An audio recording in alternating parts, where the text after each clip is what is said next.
ಸ್ನೇಹಿತರೆ, ಎಲ್ಲರಿಗೂ ಶುಭ ಸಾಯಂಕಾಲ, ಶುಭ ಸಂಜೆ.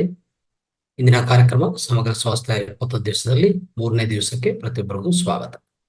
ಈ ಕಾರ್ಯಕ್ರಮ ಪ್ರಾರಂಭಿಸಕ್ಕೆ ಮುಂಚೆ ನಮ್ಮ ಗುರುಗಳಾದ ಡಾಕ್ಟರ್ ಪಿತಾಮಹ ಬ್ರಹ್ಮರ್ಷಿ ಪತ್ರಿಜಿ ಅವರಿಗೆ ಮತ್ತೆ ಗ್ರ್ಯಾಂಡ್ ಮಾಸ್ಟರ್ ಆದ ಮಾತಾರ್ ಬಾಬಾಜಿ ಅವರಿಗೆ, ಎಲ್ಲ ಪಿರಮಿಡ್ ಮಾಸ್ಟರ್ಸ್ಗೂ, ಎಲ್ಲ ಹಾಸ್ಟೆಲ್ ಮಾಸ್ಟರ್ಸ್ಗೂ ನಮ್ಮ ಹೃದಯಪೂರ್ವಕ ನಮಸ್ಕಾರಗಳನ್ನು ಸಲ್ಲಿಸ್ತಾ ಇಂದಿನ ಕಾರ್ಯಕ್ರಮ ಪ್ರಾರಂಭಿಸ್ತಾರೆ.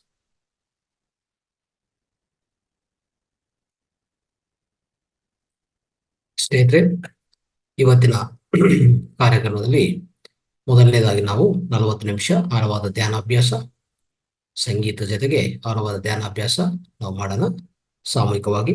ದಯವಿಟ್ಟು ಎಲ್ಲರೂ ಧ್ಯಾನದಲ್ಲಿ ಕೂತ್ಕೊಳ್ಳಿ. ಯಾರಾದರೂ ಹೊಸಬರು ಜಾಯ್ನ್ ಆಗಿದ್ರೆ ನಾವು ಹೇಳುವಂತ ಇನ್ಸ್ಟ್ರಕ್ಷನ್ಸ್ ಪಾಲನೆ ಮಾಡಿ. ರೈಟ್, ಈ ತರ 2 ಕೈಗಳು ಜೋಡಿಸ್ಕೊಂಡು ತೊಡೆ ಮೇಲೆ ಇಟ್ಕೊಳ್ಳಿ. ಹಾಯಾಗಿ ನಿಟಾರಾಗಿ ಚೈರಲ್ಲಿ ಇಲ್ಲಾಂದ್ರೆ ಸೋಫಾದಲ್ಲಿ ಕೂತ್ಕೊಂಡ್ರೆ ಬೆನ್ ನಿಟಾರಾಗಿ ಇಟ್ಕೊಂಡು ಕೂತ್ಕೊಳ್ಳಿ. ಒಂದು ಗ್ಲಾಸ್ ನೀರಿದ್ರೆ ದಯವಿಟ್ಟು ಈಗ ಕುಡಿಬಹುದು. ಆಮೇಲೆ ಬೆನ್ ನಿಟಾರಾಗಿ ಇಟ್ಕೊಂಡು ಕೂತ್ಕೋಬೇಕು. ಮತ್ತೆ ಸ್ಪೆಕ್ಸ್ ಇದ್ರೆ ಸ್ಪೆಕ್ಸ್ ತೆಗೆದು ಪಕ್ಕ ಇಟ್ಕೊಳ್ಳಿ, ಯಾವುದೇ ಸ್ಪೆಕ್ಸ್ ಇರಬಾರ್ದು. ಮತ್ತೆ ಸುತ್ತು ಕತ್ತಲೆ ಮಾಡ್ಕೊಳ್ಳಿ, ಯಾವುದು ಲೈಟಿಂಗ್ ಇರಬಾರ್ದು. ಸುತ್ತು ಕತ್ತಲೆ ಮಾಡ್ಕೊಂಡು ಆರಾಮಾಗಿ ಕೂತ್ಕೊಳ್ಳಿ. ಈಗ ನಿಧಾನವಾಗಿ 2 ಕಣ್ಣುಗಳನ್ನು ಮುಚ್ಕೊಳ್ಳಿ ಸ್ನೇಹಿತರೆ. 2 ಕಣ್ಣುಗಳನ್ನು ಮುಚ್ಕೊಳ್ಳಿ ಎಲ್ಲರೂ. ಈಗ ನಿಮ್ಮ ಸಹಜವಾದ ಉಸಿರಾಟವನ್ನು ಗಮನಿಸಲು ಪ್ರಾರಂಭಿಸಿ. ಸಹಜವಾದ ಉಸಿರಾಟವನ್ನು ಗಮನಿಸಿ. ಎಲ್ಲರೂ ಸಹಜವಾದ ಉಸಿರಾಟವನ್ನು ಗಮನಿಸುವುದು ಪ್ರಾರಂಭಿಸಿ. ಶ್ವಾಸದ ಮೇಲೆ ಗಮನ, ಸಹಜವಾದ ಉಸಿರಾಟದ ಮೇಲೆ ಗಮನ. 2 ಕೈಗಳು ಕ್ರಾಸ್ ಮಾಡಿದೀವಿ, 2 ಕಾಲುಗಳು ಕ್ರಾಸ್ ಮಾಡ್ಕೊಂಡಿದೀವಿ, ಬೆನ್ನಿಟಾರಾಗಿ ಇಟ್ಕೊಂಡು ಕೂತ್ಕೊಂಡಿದೀವಿ. ನಿಧಾನವಾಗಿ ಹಗುರವಾಗಿ 2 ಕಣ್ಣುಗಳನ್ನು ಮುಚ್ಚಿಕೊಂಡಿದೀವಿ. ಈಗ ಸಹಜವಾದ ಉಸಿರಾಟವನ್ನು ಗಮನಿಸುವುದು ಪ್ರಾರಂಭಿಸಿದೀವಿ. ಧ್ಯಾನ ಅಂದ್ರೆ ಶ್ವಾಸದ ಮೇಲೆ ಗಮನ, ಉಸಿರಾಟದ ಮೇಲೆ ಗಮನ, ಅದೇ ಧ್ಯಾನ. ಧ್ಯಾನ ಅಂದ್ರೆ ಇದು ಬಾಹ್ಯ ಪ್ರಾಣಾಯಾಮ ಅಲ್ಲ. ಧ್ಯಾನ ಅಂದ್ರೆ ಶ್ವಾಸದ ಮೇಲೆ ಗಮನ, ಬಾಯಿಲೋನಿ ಮೌನ, ಮನಸ್ಸಿಲೋನಿ ಶೂನ್ಯ, ಅದು ಹೆಸರೇ ಧ್ಯಾನ. ಆಯಾ ಕೂತ್ಕೊಳ್ಳಿ, ಯಾರನ್ನು ಕಣ್ಣು ತೆರೆಯಬಾರದು. ನಾವು ಹೇಳೋವರೆಗೂ ಮತ್ತೆ ನಾವು ಓಕೆ ಹೇಳೋವರೆಗೂ ಯಾರು ಕಣ್ಣು ತೆರೆಯಬಾರದು. ಕಣ್ಣು ಮುಚ್ಕೊಂಡೆ ಧ್ಯಾನ ಮಾಡ್ತಾ ಇರಬೇಕು. ಕಣ್ಣು ತೆರೆಸ್ಕೊಂಡಿದ್ರೆ ಏನಾಗುತ್ತೆ, ಹೆಚ್ಚು ಶಕ್ತಿ ವಿಹೀನ ಆಗುತ್ತೆ ನಮ್ಮ ದೇಹದಿಂದ. ಈಗಾಗಲೇ ನಾವು ಸಂಗ್ರಹಿಸಿಕೊಳ್ಳುವಂತ ಶಕ್ತಿ 80% ಶಕ್ತಿ ಕಣ್ಣುಗಳಿಂದ ವಿಹೀನ ಆಗತ್ತೆ. ಕೈಗಳಿಂದ 10%, ಕಾಲುಗಳಿಂದ 10%. ಅದಕ್ಕೆ ಕೈ ಕ್ರಾಸ್ ಮಾಡಬೇಕು, ಕಾಲು ಕ್ರಾಸ್ ಮಾಡಬೇಕು, ಕಣ್ಣು ಮುಚ್ಕೋಬೇಕು. 100% ಶಕ್ತಿ, ಭೌತಿಕ ಶಕ್ತಿ ನಮ್ಮ ಒಳಗಡೆ ಹರಿತಾ ಇರಬೇಕು, ನಮ್ಮ ಒಳಗಡೆ ಸಂಗ್ರಹಣ ಆಗಬೇಕು. ಯಾವುದೇ ರೀತಿಯಲ್ಲಿ ಆಚೆ ಕಡೆ ಹೋಗಬಾರ್ದು. ಅದೇ ಪ್ರಧಾನ ನಮ್ಮ ಗುರಿ, ನಮ್ಮ ಧ್ಯಾನ ಪದ್ಧತಿ. ಆಯಾ ಕೂತ್ಕೊಂಡಿದ್ವಿ, ಶ್ವಾಸದ ಮೇಲೆ ಗಮನ. ಸ್ಥಿರ ಸುಖ ಆಸನ. ಈಗಾಗಲೇ ಸ್ಥಿರ ಸುಖ ಆಸನ ಕೂತಿದ್ದೀವಿ. ಈಗ ಸುಖಮಯ ಪ್ರಾಣಾಯಾಮ. ಸ್ಥಿರ ಸುಖ ಆಸನ ಅಂದ್ರೆ ಈಗ ನಾವು ಕೂತಿರುವಂತ ಆಸನ ಸ್ಥಿರ ಸುಖ ಆಸನ. ಅದೇ ತರ ಸುಖಮಯ ಪ್ರಾಣಾಯಾಮ ಅಂದ್ರೆ ಸುಖವಾಗಿ, ಹಾಯಿಯಾಗಿ, ಮೃದುವಾಗಿ, ಸಹಜವಾಗಿ ನಡೀತಾ ಇರುವಂತ, ಹೊರಗಡೆ ಹೋಗುವಂತ ಶ್ವಾಸ ಉಚ್ಛ್ವಾಸ, ಹೊರಗಡೆ ಬರ್ತಾ ಇರುವಂತ ಗಾಳಿ ಅದೇ ನಿಶ್ವಾಸ. ಅದನ್ನು ಗಮನಿಸ್ತಾ ಕೂತ್ಕೋಬೇಕು. ಯಾವುದೇ ರೀತಿಯಲ್ಲಿ ನಿಯಂತ್ರಣ ಬೇಡ, ನಿಯಂತ್ರಣ ಮಾಡಕ್ ಹೋಗ್ಬೇಡಿ. ಬರೇ ಶ್ವಾಸದ ಮೇಲೆ ಗಮನ, ಯಾವುದೇ ನಿಯಂತ್ರಣ ಇಲ್ಲ. ಯಾವುದೇ ನಿಯಂತ್ರಣ ಮಾಡಿದ್ರೆ ಅದು ಪ್ರಾಣಾಯಾಮ ಆಗತ್ತೆ, ಬಾಹ್ಯ ಪ್ರಾಣಾಯಾಮ ಆಗತ್ತೆ. ಯಾವುದೇ ಬಾಹ್ಯ ಪ್ರಾಣಾಯಾಮ ಇಲ್ಲ. ಕೇವಲ ಸಹಜವಾದ ಉಸಿರಾಟವನ್ನು ಗಮನಿಸುವುದು ಮಾತ್ರ ನಮ್ಮ ಧ್ಯಾನ ಪದ್ಧತಿ, ಧ್ಯಾನ ವಿಧಾನ. ಸಹಜವಾದ ಉಸಿರಾಟವನ್ನು ಗಮನಿಸಿ ಮನಸ್ಸನ್ನು ಸ್ವಚ್ಛಗೊಳಿಸ್ಕೊಳ್ಳಿ. ಮನಸ್ಸಲ್ಲಿರುವಂತಹ ಎಲ್ಲ ಯೋಚನೆಗಳನ್ನು ಖಾಲಿ ಮಾಡ್ಕೊಳ್ಳಿ. ಯಾವುದೇ ಯೋಚನೆ ಇದ್ರೂ ಯೋಚನೆಯನ್ನು ಕತ್ತರಿಸಬೇಕು, ಖಾಲಿ ಮಾಡಬೇಕು. ಯೋಚನೆ ಜೊತೆಗೆ ಹೋಗಬಾರದು. ಯಾವುದೋ ಯೋಚನೆ ಇರಲಿ, ಯೋಚನೆ ಜೊತೆಗೆ ಹೋಗಬಾರದು. ಯೋಚನೆ ಬಂದ್ರೂ ಕತ್ತರಿಸಿ ಮತ್ತೆ ಶ್ವಾಸದ ಮೇಲೆ ಗಮನಕ್ಕೆ ಬನ್ನಿ. ಇದೇ ಧ್ಯಾನ ವಿಧಾನ. ಶ್ವಾಸ ಜೊತೆಗೆ ಇರಬೇಕು.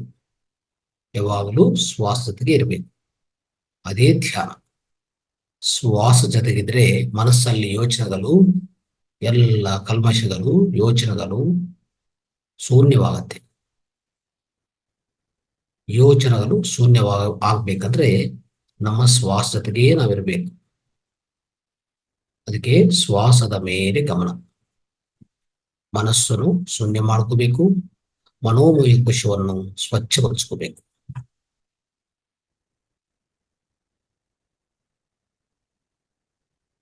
ಮನೋಮಯ ಕೋಶ ಯಾವಾಗ ಸ್ವಚ್ಛಗೊಳಿಸ್ಕೋತೀವೋ ಅತಿ ಹೆಚ್ಚು ಶಕ್ತಿ, ವಿಶ್ವಶಕ್ತಿ ಅತಿ ಹೆಚ್ಚು ಪರಿಣಾಮದಲ್ಲಿ ನಮ್ಮ ಸಹಸ್ರಾರ ಚಕ್ರದಿಂದ ನೇರವಾಗಿ ನಮ್ಮ ಒಳಗಡೆ, ದೇಹ ಒಳಗಡೆ ಪ್ರವೇಶ ಮಾಡುತ್ತೆ.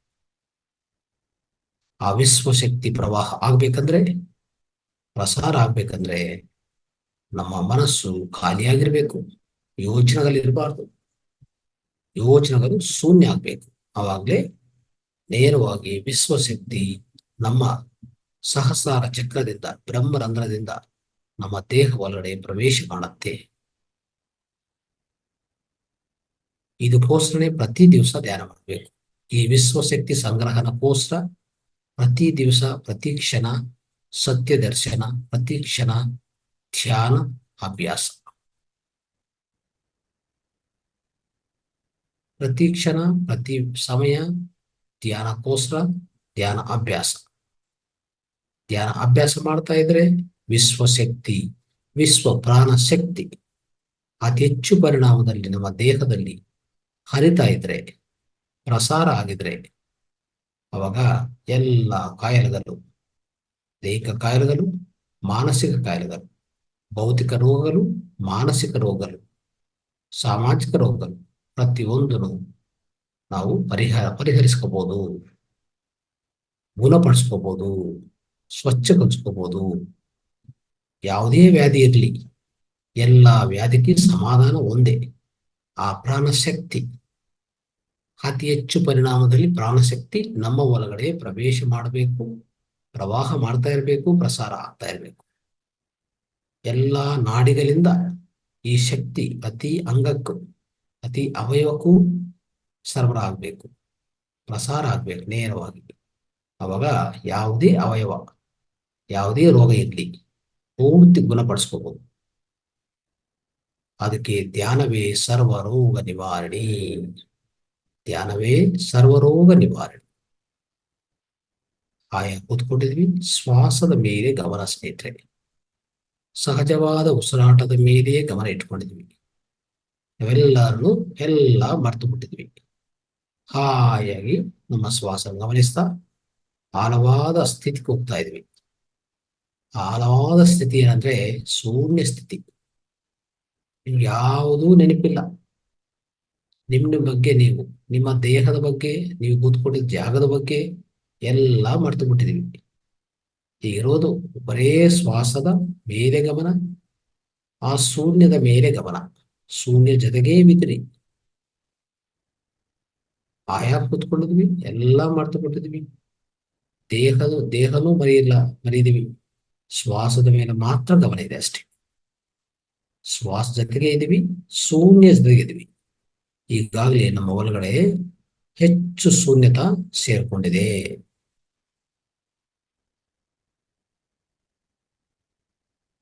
ಆ ಶೂನ್ಯತ್ವವೇ ಚೈತನ್ಯ, ಆ ಶೂನ್ಯತ್ವವೇ ದೈವ ಪದಾರ್ಥ, ಆತ್ಮ ಪದಾರ್ಥ. ಅದೇ ನಮ್ಮ ನಿಜವಾದ ಸ್ಥಿತಿ. ನಮ್ಮೆಲ್ಲರ ನಿಜವಾದ ಸ್ಥಿತಿ ಆ ಶೂನ್ಯ ಸ್ಥಿತಿಯೇ. ಪ್ರತಿಯೊಬ್ಬರು ಅಲ್ಲಿಗೆ ತಲುಪಿಸ್ಬೇಕಾಗತ್ತೆ. ಧ್ಯಾನದಿಂದಲೇ ತಲುಪಿಸ್ಬೇಕು. ಧ್ಯಾನದಿಂದಲೇ ಮಾರ್ಗ, ಆ ಶೂನ್ಯ ಸ್ಥಿತಿಗೆ ಸೇರ್ಕೊಳ್ಳಕ್ಕೆ ಮಾರ್ಗ. ಅದೇ ನಮ್ಮ ನಿಜವಾದ ಸ್ಥಿತಿ, ನಿಜವಾದ ಅಸ್ತಿತ್ವ, ನಿಜವಾದ ರೂಪ, ಚೈತನ್ಯ ರೂಪ, ಆತ್ಮ ಸ್ವರೂಪ. ಶ್ವಾಸದ ಮೇಲೆ ಗಮನ ಇಟ್ಕೊಳ್ಳಿ. ಯಾವುದೇ ಯೋಚನೆ ಬಂದರೆ, ಅನ್ಯದ ಯಾವುದೇ ಯೋಚನೆ ಬಂದರೂ ಯೋಚನೆ ಕತ್ತರಿಸಿ. ಈಗ ಮೃದುವಾದ ಸಂಗೀತ ಜೊತೆಗೆ ಅದು ಕೇಳಿಸ್ಕೊಂತ ನಿಮ್ಮ ಆಳವಾದ ಶ್ವಾಸವನ್ನು ಗಮನಿಸ್ತಾ ಈ ಆಳವಾದ ಧ್ಯಾನವನ್ನು, ಸಾಮೂಹಿಕ ಧ್ಯಾನವನ್ನು ನಾವೆಲ್ಲರನ್ನು ಒಟ್ಟಾಗಿ ಒಗ್ಗಟ್ಟಾಗಿ ಮುಂದುವರಿಸೋಣ ಸ್ನೇಹಿತರೆ.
Last 2 minutes my dear friends.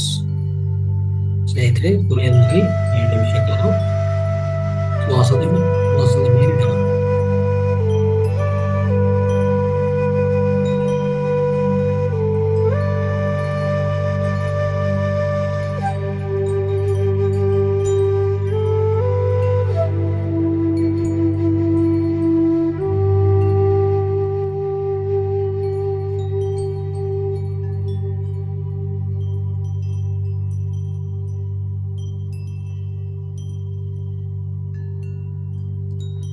Last 2 minutes.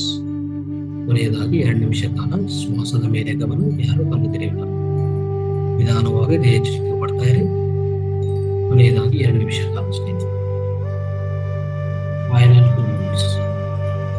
ಶ್ವಾಸದ ಮೇಲೆ ಗಮನ.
Last 20 seconds. ಕೊನೆಯದಾಗಿ 30 ಸೆಕೆಂಡ್ ಕಾಲ ಶ್ವಾಸದ ಮೇಲೆ ಗಮನ. ಯಾರು ಕಣ್ಣು ತೆರೆಯಬಾರದು. ನಿಧಾನವಾಗಿ ದೇಹ ಚಲಿಕೆ ಬರ್ತಾ ಇದೆ. Final 30 seconds. ಕೊನೆಯದಾಗಿ 30 ಸೆಕೆಂಡ್ ಕಾಲ ಸ್ನೇಹಿತರೆ.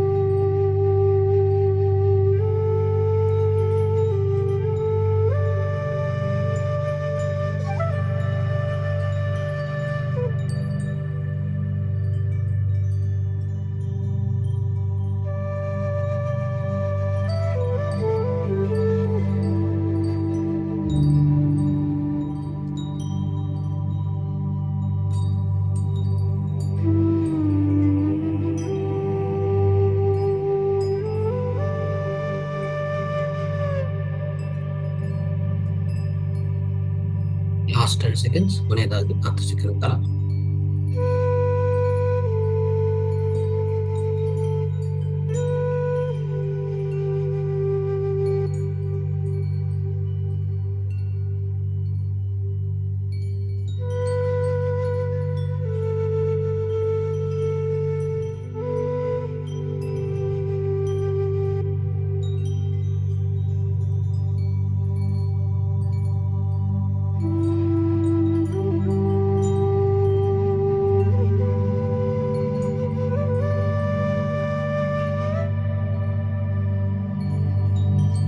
ಲಾಸ್ಟ್ 5 ಸೆಕೆಂಡ್ಸ್, ಕೊನೆಯದಾಗಿ 5 ಸೆಕೆಂಡ್ ಕಾಲ ಸ್ನೇಹಿತರೆ.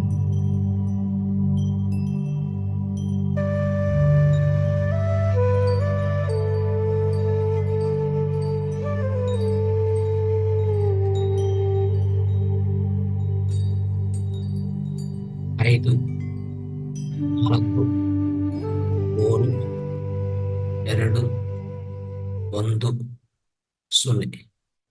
ಸ್ನೇಹಿತರೆ, ನಿಧಾನವಾಗಿ ಎರಡು ಕೈಗಳಿಂದ ಎರಡು ಕಣ್ಣು ಮೇಲೆ ಮುಚ್ಕೊಳ್ಳಿ. 5 ಸೆಕೆಂಡ್ ಕಾಲ ಹಾಗೆ ಇಟ್ಕೊಳ್ಳಿ. 5, 4, 3, 2, 1, 0. ನಿಧಾನವಾಗಿ ಎರಡು ಕೈಗಳಿಂದ ಎರಡು ಕಣ್ಣು ನಿಧಾನವಾಗಿ ಬಿಡ್ಬೋದು ಸ್ನೇಹಿತರೆ.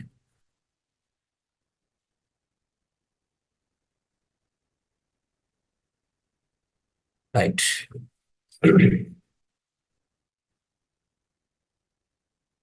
ಸ್ನೇಹಿತರೆ, ಎಲ್ಲರೂ ಈಗ ದೇಹಕ್ಕೆ ಬನ್ನಿ, ಸಾಮಾನ್ಯ ಸ್ಥಿತಿಗೆ ಬನ್ನಿ. ನಿಮ್ಮ ವಿಡಿಯೋಗಳು ಆನ್ ಮಾಡ್ಕೊಳ್ಳಿ, ಆರಾಮಾಗಿ ಕೂತ್ಕೊಳ್ಳಿ. ಸ್ನೇಹಿತರೆ, ಇಷ್ಟುವರೆಗೂ ಅದ್ಭುತವಾದ ಧ್ಯಾನವನ್ನು ಮಾಡಿದ್ವಿ. ಅದ್ಭುತವಾದ ಸಂಗೀತ ಜೊತೆಗೆ ಶಕ್ತಿವಂತ ಧ್ಯಾನ ಮಾಡಿದ್ವಿ. ಎಷ್ಟೋ ಶಕ್ತಿನ ಪಡೆದ್ವಿ ಸ್ನೇಹಿತರೆ. ಸೊ ಪ್ರತಿಯೊಂದು ದಿವಸ ಈ ಆಳವಾದ ಧ್ಯಾನ ಅಭ್ಯಾಸ ಇರುತ್ತೆ. ಈ ಧ್ಯಾನದಲ್ಲಿ ತೊಡಗಿಸಿಕೊಂಡು ಹೆಚ್ಚು ಸಮಯ ನೀವು ಇದು ಕೊಟ್ಟಿದ್ರೆ ಖಂಡಿತವಾಗಿ ನಿಮಗೆ ಹೆಚ್ಚು ಪ್ರಶಾಂತ ಇರ್ಬೇಕಾದ್ರೆ ಎಷ್ಟೋ ಶಾಂತಿ ನಿಮ್ಮ ಹೊರಗಡೆ ಸಿಗ್ತದೆ. ಆ ಶಾಂತಿ ಅನ್ನೋದಿದೆ ನೋಡಿ, ಆ ಶಾಂತಿ ಅಂದ್ರೆ ಅದು ಪೀಸ್ ಅಂತ ಹೇಳ್ತೀವಿ ನಾವು ಇಂಗ್ಲಿಷಲ್ಲಿ. ಸೊ ಆ ಪೀಸ್ ಆಫ್ ಮೈಂಡ್, ಆ ಶಾಂತಿ ನಿಮ್ಮ ಒಳಗಡೆ ಹೆಚ್ಚು ಶಾಂತಿ ಇದ್ರೆ ಅವಾಗ ಖಂಡಿತವಾಗಿ ನಿಮ್ಮ ಮನಸ್ಸು ಪ್ರಶಾಂತವಾಗಿರುತ್ತೆ. ಆ ಮನಸ್ಸು ಪ್ರಶಾಂತವಾಗಿರೋಂಥ ಮನಸ್ಸಿಂದ ಉತ್ಪನ್ನ ಆಗುವಂತ ಯೋಚನೆಗಳಿದೆ ನೋಡಿ, ಪವಾಡವಾಗಿರುತ್ತೆ ಯೋಚನೆಗಳು. ಅದರಲ್ಲಿ ಏನು ಸಂಶಯ ಇಲ್ಲ ಸ್ನೇಹಿತರೆ. ಅದಕ್ಕೆ ಬೇಕಾಗಿರೋದು ಏನಂತಂದ್ರೆ ನಮ್ಮ ಮನಸ್ಸನ್ನು ಶೂನ್ಯ ಮಾಡಿಕೊಂಡೋದು, ಪ್ರಶಾಂತವಾಗಿ ಇಟ್ಕೊಂಡೋದು ಪ್ರತಿ ದಿವಸ ಮಾಡಬೇಕು. ಅದಕ್ಕೆ ಧ್ಯಾನ. ಈ ಧ್ಯಾನದಿಂದ ಮನಸ್ಸು ಒಳಗಡೆ ಇರುವಂತ ಕಲ್ಮಶಗಳು, ರುಗ್ಮತಗಳು, ವ್ಯಾಧಿಗಳು ಎಲ್ಲ ಹೊರಟೋಗ್ತದೆ. ನಮ್ಮ ದೇಹದಲ್ಲಿ ಮನಸ್ಸಲ್ಲಿ ಎರಡೂ ಹೊರಟೋಗ್ತದೆ. ಅದಕ್ಕೋಸ್ಕರ ಧ್ಯಾನ. ಶಕ್ತಿಗೋಸ್ಕರ ಧ್ಯಾನ, ಜ್ಞಾನಕ್ಕೋಸ್ಕರ ಧ್ಯಾನ, ಮುಕ್ತಿಗೋಸ್ಕರ ಧ್ಯಾನ. ಧ್ಯಾನದಿಂದ ಜ್ಞಾನ, ಜ್ಞಾನದಿಂದ ಮುಕ್ತಿ, ಧ್ಯಾನದಿಂದ ಶಕ್ತಿ. ಸ್ವಾಧ್ಯಾಯ ಸಜನ ಸಂಗತಿಯಿಂದ ಜ್ಞಾನ ಹೆಚ್ಚು ಮಾಡಿಕೊಂಡದು, ನಮ್ಮ ತುಂಬಾ ಅನುಭವಗಳು ತಿಳ್ಕೊಂಡದು, ನಮ್ಮ ಜ್ಞಾನವನ್ನು ಹೆಚ್ಚು ಮಾಡಿಕೊಂಡದು, ನಮ್ಮ ಸಂದೇಹಗಳನ್ನು ತೀರಿಸಿಕೊಂಡದು. ಇದು ಸ್ವಾಧ್ಯಾಯ ಸಜನ ಸಾಂಗತ್ಯ. ಧ್ಯಾನ ಮಾಡೋದು ಹೇಗೆ ಅಂದ್ರೆ, ಧ್ಯಾನ ಮಾಡಿದಿಂದ ನಿಮ್ಗೆ ಬರೋದು ಶಕ್ತಿ, ಅತಿ ಹೆಚ್ಚು ಆತ್ಮಶಕ್ತಿ, ಅತಿ ಹೆಚ್ಚು ವಿಶ್ವಶಕ್ತಿ, ಪ್ರಾಣಶಕ್ತಿ ನಿಮ್ಮ ಹೊರಗಡೆ ಹೆಚ್ಚು ಸಂಗ್ರಹ ಮಾಡ್ಕೋಬಹುದು. ಅದಕ್ಕೂ ಧ್ಯಾನ ಮಾಡಲೇಬೇಕು. ಧ್ಯಾನದಿಂದ ಶಕ್ತಿ, ಸ್ವಾಧ್ಯಾಯ ಸಜನ ಸಂಗತಿಯಿಂದ ಹೆಚ್ಚು ಜ್ಞಾನ ಪಡೆಯುವುದು. ಕೊನೆಯದಾಗಿ ಒಳ್ಳೆ ಸೇವೆ ಮಾಡಿದ್ರೆ, ಜ್ಞಾನ ಸೇವೆ ಮಾಡಿದ್ರೆ ನಮ್ಗೆ ಅದರಿಂದ ಸಿಗೋದೇ ಮುಕ್ತಿ, ಮೋಕ್ಷ ಸ್ನೇಹಿತರೆ. ಸೇವದಿಂದ ಮೋಕ್ಷ. ಸ್ವಾಧ್ಯಾಯ ಸಜನ ಸಂಗತಿಯಿಂದ ಹೆಚ್ಚು ಜ್ಞಾನ ಪಡೆಯೋದು, ಅದನ್ನು ವಿಜ್ಞಾನವಾಗಿ ನಾವು ಪರಿವರ್ತನೆಗೊಳಿಸ್ಕೊಂಡದು. ಮೊದಲನೇದು ಧ್ಯಾನ ಹೆಚ್ಚು ಮಾಡಿದ್ರೆ ಹೆಚ್ಚು ಶಕ್ತಿ ಪಡೆಯಬಹುದು. ಧ್ಯಾನದಿಂದ ಶಕ್ತಿ ಬರುತ್ತೆ, ಧ್ಯಾನದಿಂದ ಜ್ಞಾನನೂ ಬರುತ್ತೆ. ನಮ್ಮ ಅಂತರದಿಂದನೇ ಅಂತರಾಳದಿಂದ ಅದ್ಭುತವಾದ ಜ್ಞಾನ ಸಿಗುತ್ತೆ ನಮಗೆ. ಅದಕ್ಕೋಸ್ಕರ ಪ್ರತಿ ದಿವಸ ಈ ಧ್ಯಾನ ಮಾಡಲೇಬೇಕು. ಇನ್ನು ಬೇರೆ ಮಾರ್ಗ ಇಲ್ಲ ಸ್ನೇಹಿತರೆ. ಈ ಒಂದು ಮಾರ್ಗ, ಧ್ಯಾನ ಮಾರ್ಗ ಮಾತ್ರ. ಇದರಿಂದ ನಾವು ಈ ಭವಸಾಗರವನ್ನು ದಾಟಬಹುದು. ಭವಸಾಗರ ಅಂದ್ರೆ ಈ ಜನ್ಮದ ಇಡೀ ಸಂಸಾರವೇ ಒಂದು ಸಾಗರ. ಈ ಸಾಗರವನ್ನು ದಾಟಿ ಹೋಗ್ಬೇಕಂದ್ರೆ ನಮಗೆ ಬೇಕಾಗಿರುವಂಥದ್ದು ಧ್ಯಾನ, ಧ್ಯಾನ, ಧ್ಯಾನ. ಯೋಗ ಚಿತ್ತವೃತ್ತಿ ನಿರೋಧ. ಧ್ಯಾನ ನಿರ್ವಿಷಮನಯ ನಿರ್ವಿಷಮನಃ ಧ್ಯಾನಃ ಧ್ಯಾನಃ ಇತಿ ನಿರ್ವಿಷಮನಃ. ಅಂದ್ರೆ ಧ್ಯಾನ ಅಂದ್ರೆ ನಮ್ಮ ಮನಸ್ಸನ್ನು ನಿರ್ವಿಷ ಮಾಡಿಕೊಂಡದು, ಅದೇ ಧ್ಯಾನ. ಯೋಗ ಚಿತ್ತವೃತ್ತಿ ನಿರೋಧ, ಅದು ಧ್ಯಾನ ಇನ್ನೊಂದು ನಿರ್ವಚನ ಪತಾಂಜಲಿ ಮಹರ್ಷಿ ಹೇಳಿರೋದು. ಯೋಗ ಅಂದ್ರೆ ಚಿತ್ತವೃತ್ತಿ ನಿರೋಧ, ನಿಮ್ಮ ಚಿತ್ತವನ್ನು ಮನಸ್ಸನ್ನು ನಿರೋಧಿಸಿಕೊಂಡದು, ಶೂನ್ಯ ಮಾಡಿಕೊಂಡದು, ಸ್ವಚ್ಛಗೊಳಿಸ್ಕೊಂಡದು, ಅದೇ ಧ್ಯಾನ ಸ್ನೇಹಿತರೆ. ಸೊ ದಯವಿಟ್ಟು ಪ್ರತಿ ದಿವಸ ಪ್ರತಿಯೊಬ್ಬರು ಮಾಡಬೇಕಾದಂಥದ್ದು ಈ ಧ್ಯಾನ.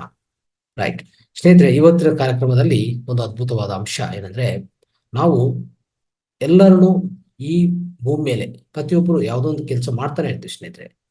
ಆ ಮಾಡುವಂಥ ಕೆಲಸ ಹೇಗೆ ಮಾಡ್ತಾ ಇರ್ತೀವಿ ಅಂದ್ರೆ, ಹೇಳ್ಬೇಕಂದ್ರೆ ಕಠಿಣವಾಗಿ ಭಾರವಾಗಿ. ಇನ್ನು ಸ್ವಲ್ಪ ಜನ ಹೇಗೆ ಮಾಡ್ತಾರೆ ಅಂದ್ರೆ, ಪ್ರತಿ ಕೆಲಸವನ್ನು ಒಂದು ಆಟ ರೂಪದಲ್ಲಿ, ಇಲ್ಲಾಂದ್ರೆ ಸ್ವೇಚ್ಛಾಯುತ ಮನಸ್ಸಲ್ಲಿ ಮಾಡ್ತಾರೆ, ಇಲ್ಲಾಂದ್ರೆ ಒಂದು ಆಟ ಆಟ ತರ, ಅಂದ್ರೆ ಒಂದು ಗೇಮ್ ತರ ಮಾಡ್ತಾರೆ. ಲೈಕ್ ಎ ಪ್ಲೇ ಗೇಮ್, ಒಂದು ಗೇಮ್ ತರ, ಆಡು ತರ, ಅಂದ್ರೆ ಆ ತರ ಕೆಲಸ ಮಾಡ್ತಾ ಇರ್ತಾರೆ. ಅಂದ್ರೆ ಅವರೆಲ್ಲ ಸಂತೋಷವಾಗಿ ಆನಂದವಾಗಿರ್ತಾರೆ. ಮತ್ತೆ ಇನ್ ಸ್ವಲ್ಪ ಜನ ಹೆಂಗಿರ್ತಾರೆ ಗೊತ್ತಾ, ಹೆಚ್ಚಾಗಿ ಆ ಕೆಲಸ ಮಾಡೋದೇ ಒಂದು ಕಠಿಣವಾಗಿ ಭಾರವಾಗಿ ಫೀಲ್ ಆಗ್ತಾ ಇರ್ತಾರೆ. ಸೊ ಈ ಎರಡು ಅನ್ನೋದು ತುಂಬಾ ಇಂಪಾರ್ಟೆಂಟ್ ಸ್ನೇಹಿತರೆ. ಇಲ್ಲಿ ಮೊದಲನೇದು ಇನ್ನು ಸ್ವಲ್ಪ ಅರ್ಥ ಮಾಡ್ಕೊಳ್ಳೋಣ. ಮೊದಲನೇದೇನೆಂದ್ರೆ, ಕಠಿಣವಾಗಿ ಭಾರವಾಗಿ ಕೆಲಸ ಮಾಡಿದ್ರೆ ಅದು ಏನಂತ ನಾವು ಕರಿತೀವಿ ಅಂದ್ರೆ, ಖಂಡಿತವಾಗಿ ಅದು ಕರ್ಮ ಬಂಧ ಆಗುತ್ತೆ ಸ್ನೇಹಿತರೆ. ಕರ್ಮ ಬಂಧ, ಅರ್ಥ ಮಾಡ್ಕೊಳ್ಳಿ. ಓಕೆ, ಸೊ ಅದಕ್ಕೋಸ್ಕರ ಯಾವುದೇ ಕೆಲಸ ಕಠಿಣವಾಗಿ ಭಾರವಾಗಿ ಮಾಡಿದ್ರೆ ಅದನ್ನೇನಂತ ಕರಿತೀವಿ ನಾವು, ಕರ್ಮ ಬಂಧ ಅಂತ ಕರಿತೀವಿ, ಕರ್ಮ ಬಂಧ. ಮತ್ತೆ ಯಾವುದೇ ಆಟದಂತೆ ಸ್ವೇಚ್ಛವಾಗಿ ಮಾಡುವಂತ ಕೆಲಸ, ಆನಂದವಾಗಿ ಮಾಡೋದ ಕೆಲಸ, ಅದೇನಾಗತ್ತೆ, ಕರ್ಮಯೋಗ ಆಗತ್ತೆ. ಮತ್ತೆ ಎರಡಕ್ಕೂ ಏನ್ ವ್ಯತ್ಯಾಸ? ಕರ್ಮ ಬಂಧ ಹೇಗಾಗತ್ತೆ, ಕರ್ಮ ಯೋಗ ಹೇಗಾಗತ್ತೆ? ಕರ್ಮ ಬಂಧಕ್ಕೂ ಆಗೋ ಕಾರಣ ಏನು? ಕರ್ಮ ಬಂಧಕ್ಕೂ ಆಗೋ ಕಾರಣ ಏನು ಗೊತ್ತಾ? ಯಾರೇ ಕೆಲಸ ಮಾಡ್ತಾ ಇದ್ರೆ ಅವ್ರಿಗೋಸ್ಕರ ಅವರು, ಅಂದ್ರೆ ಸ್ವಾರ್ಥಪೂರಿತವಾಗಿ ಅವ್ರ ಬಗ್ಗೆ ಅವ್ರಿಗೂ ಅರಿವಿಲ್ಲ. ನಾವೆಲ್ಲರೂ ಯಾರು? ನಾನು ಯಾರು, ನೀವು ಯಾರು, ಎಲ್ಲರೂ ಯಾರು? ಪ್ರತಿಯೊಬ್ಬರು ಈ ಆತ್ಮ ಪದಾರ್ಥ ಅಂತ ಆ ಸತ್ಯ, ಆ ಅರಿವು, ಆ ಜ್ಞಾನ ಯಾರಿಗೂ ಇಲ್ಲ.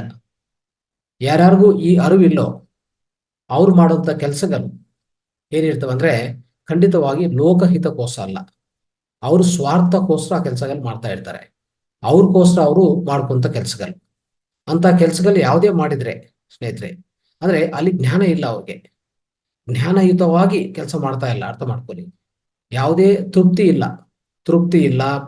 ಫಲಿತ ಮೇಲೆ ಜಾಸ್ತಿ ಆಧಾರ ಇರುತ್ತೆ. ಮತ್ತೆ ಜ್ಞಾನ ಇಲ್ಲದೆ ಫಲಿತ ಆಶಿಸಿ ತೃಪ್ತಿ ಇಲ್ಲದೆ ಕೆಲಸ ಮಾಡಿದ್ರೆ ಅದು ಕರ್ಮ ಬಂಧಕ್ಕೆ ಕಾರಣ ಆಗುತ್ತೆ. ಅಂದ್ರೆ ನಿಮಗೊಂದು ಕರ್ಮ ಅನ್ನೋದು ಅಂಟ್ಕೋತದೆ, ಅದು ಕರ್ಮ ಬಂಧವಾಗಿ ಪರಿವರ್ತನೆಗೊಳಿಸುತ್ತದೆ. ಅದೇ ಕೆಲಸವನ್ನು ಜ್ಞಾನಯುತವಾಗಿ ತೃಪ್ತಿಯಾಗಿ ಫಲಿತ ಆಶಿಸಿಲ್ಲ ಅಂದ್ರೆ, ಫಲಿತ ಯಾವುದನ್ನೂ ಆಶಿಸ್ತಾ ಇಲ್ಲ ನೀವು, ಆ ತರ ಕೆಲಸ ಮಾಡ್ಕೊಂತ ಹೋದ್ರೆ ಅದೇನಂತ ಹೇಳ್ತೀವಿ ಅಂದ್ರೆ, ಕರ್ಮಯೋಗ ಅಂತ ಹೇಳ್ತೀವಿ ಸ್ನೇಹಿತರೆ. ಕರ್ಮಯೋಗ ನೋಡಿ, ನಾವು ಮಾಡೋ ಪ್ರತಿ ಕೆಲಸವನ್ನು ಕರ್ಮಯೋಗಯುತವಾಗಿರ್ಬೇಕು, ಯಾರೇ ಮಾಡಿದ್ರು. ಇನ್ನು ನಾವು ಎಷ್ಟೋ ಜನ ನೋಡ್ತಾ ಇರ್ತೀವಿ, ಇತ್ತೀಚಿನ ಕಾಲದಲ್ಲಿ ನಮ್ಮ ಸಮಾಜದಲ್ಲಿ ಹೆಚ್ಚು ಕಾಣಿಸ್ತಾ ಇರ್ತದೆ ಏನಂದ್ರೆ, ಪ್ರತಿಯೊಬ್ಬರು ಕರ್ಮ ಬಂಧದಲ್ಲೇ ಇದ್ದಾರೆ ಸ್ನೇಹಿತರೆ. ಹೆಚ್ಚು ಕರ್ಮಗಳು ಇನ್ನೂ ಅವರು ಅಂಟ್ಕೊಂತಾ ಇದೆ, ಹೆಚ್ಚು ಕರ್ಮಗಳು ಅವರು ಸೃಷ್ಟಿ ಮಾಡ್ಕೊತಾ ಇದ್ದಾರೆ. ಇದರಿಂದ ಹೇಗೆ ಇಷ್ಟು ಹೆಚ್ಚು ಕರ್ಮಲಾಗತ್ತೆ ಅಂದ್ರೆ, ಅವ್ರು ಮಾಡೋ ಪ್ರತಿ ಕೆಲಸವನ್ನು ಸ್ವಾರ್ಥಪೂರಿತವಾಗಿರುತ್ತೆ. ಅವ್ರಿಗೋಸ್ಕರ, ಅವ್ರ ಕುಟುಂಬಕ್ಕೋಸ್ಕರ, ಅವ್ರ ಸ್ವಂತಕ್ಕೋಸ್ಕರ, ಯಾವುದೇ ಮಾಡಿದ್ರು ಅವ್ರ ಸ್ವಂತಕ್ಕೋಸ್ಕರ.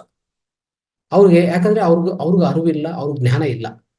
ನೀವು ಈ ಆಧ್ಯಾತ್ಮಿಕ ಪಯಣ ಶುರು ಆದ್ಮೇಲೆ, ಈ ಆಧ್ಯಾತ್ಮಿಕ ಪಯಣ ನೀವು ಈಗ ಪ್ರಾರಂಭಿಸ್ಕೊಂಡಿದ ಮೇಲೆ ನಿಮ್ಗೆ ಅರ್ಥ ಆಗತ್ತೆ, ಆತ್ಮಜ್ಞಾನ ಅಂದ್ರೆ ಏನು, ಆತ್ಮ ಅಂದ್ರೆ ಏನು, ನಾನು ಯಾರು, ನಾನು ಎಲ್ಲಿಂದ ಬಂದಿದ್ದೀನಿ, ಎಲ್ಲಿಗೆ ಹೋಗ್ತೀನಿ, ನಮ್ಮ ಒಳಗಡೆ ಏನಿದೆ, ನಮ್ಮ ಹೊರಗಡೆ ಏನಿದೆ, ಎಲ್ಲ ನಿಮಗೂ ಒಂದು ಸ್ವಲ್ಪ ಅರಿವು ಬರ್ತದೆ. ಆ ಅರಿವಿಂದ ನೀವು ಮಾಡುವಂತ ಕೆಲಸಗಳು ಯಾವುದೇ ಕರ್ಮ ಬಂಧ ಆಗಲ್ಲ, ಕರ್ಮಯೋಗವಾಗಿ, ಯಾವಾಗಲೂ ಕರ್ಮಯೋಗವಾಗಿರುತ್ತೆ ಸ್ನೇಹಿತರೆ, ಅರ್ಥ ಮಾಡ್ಕೊಳ್ಳಿ.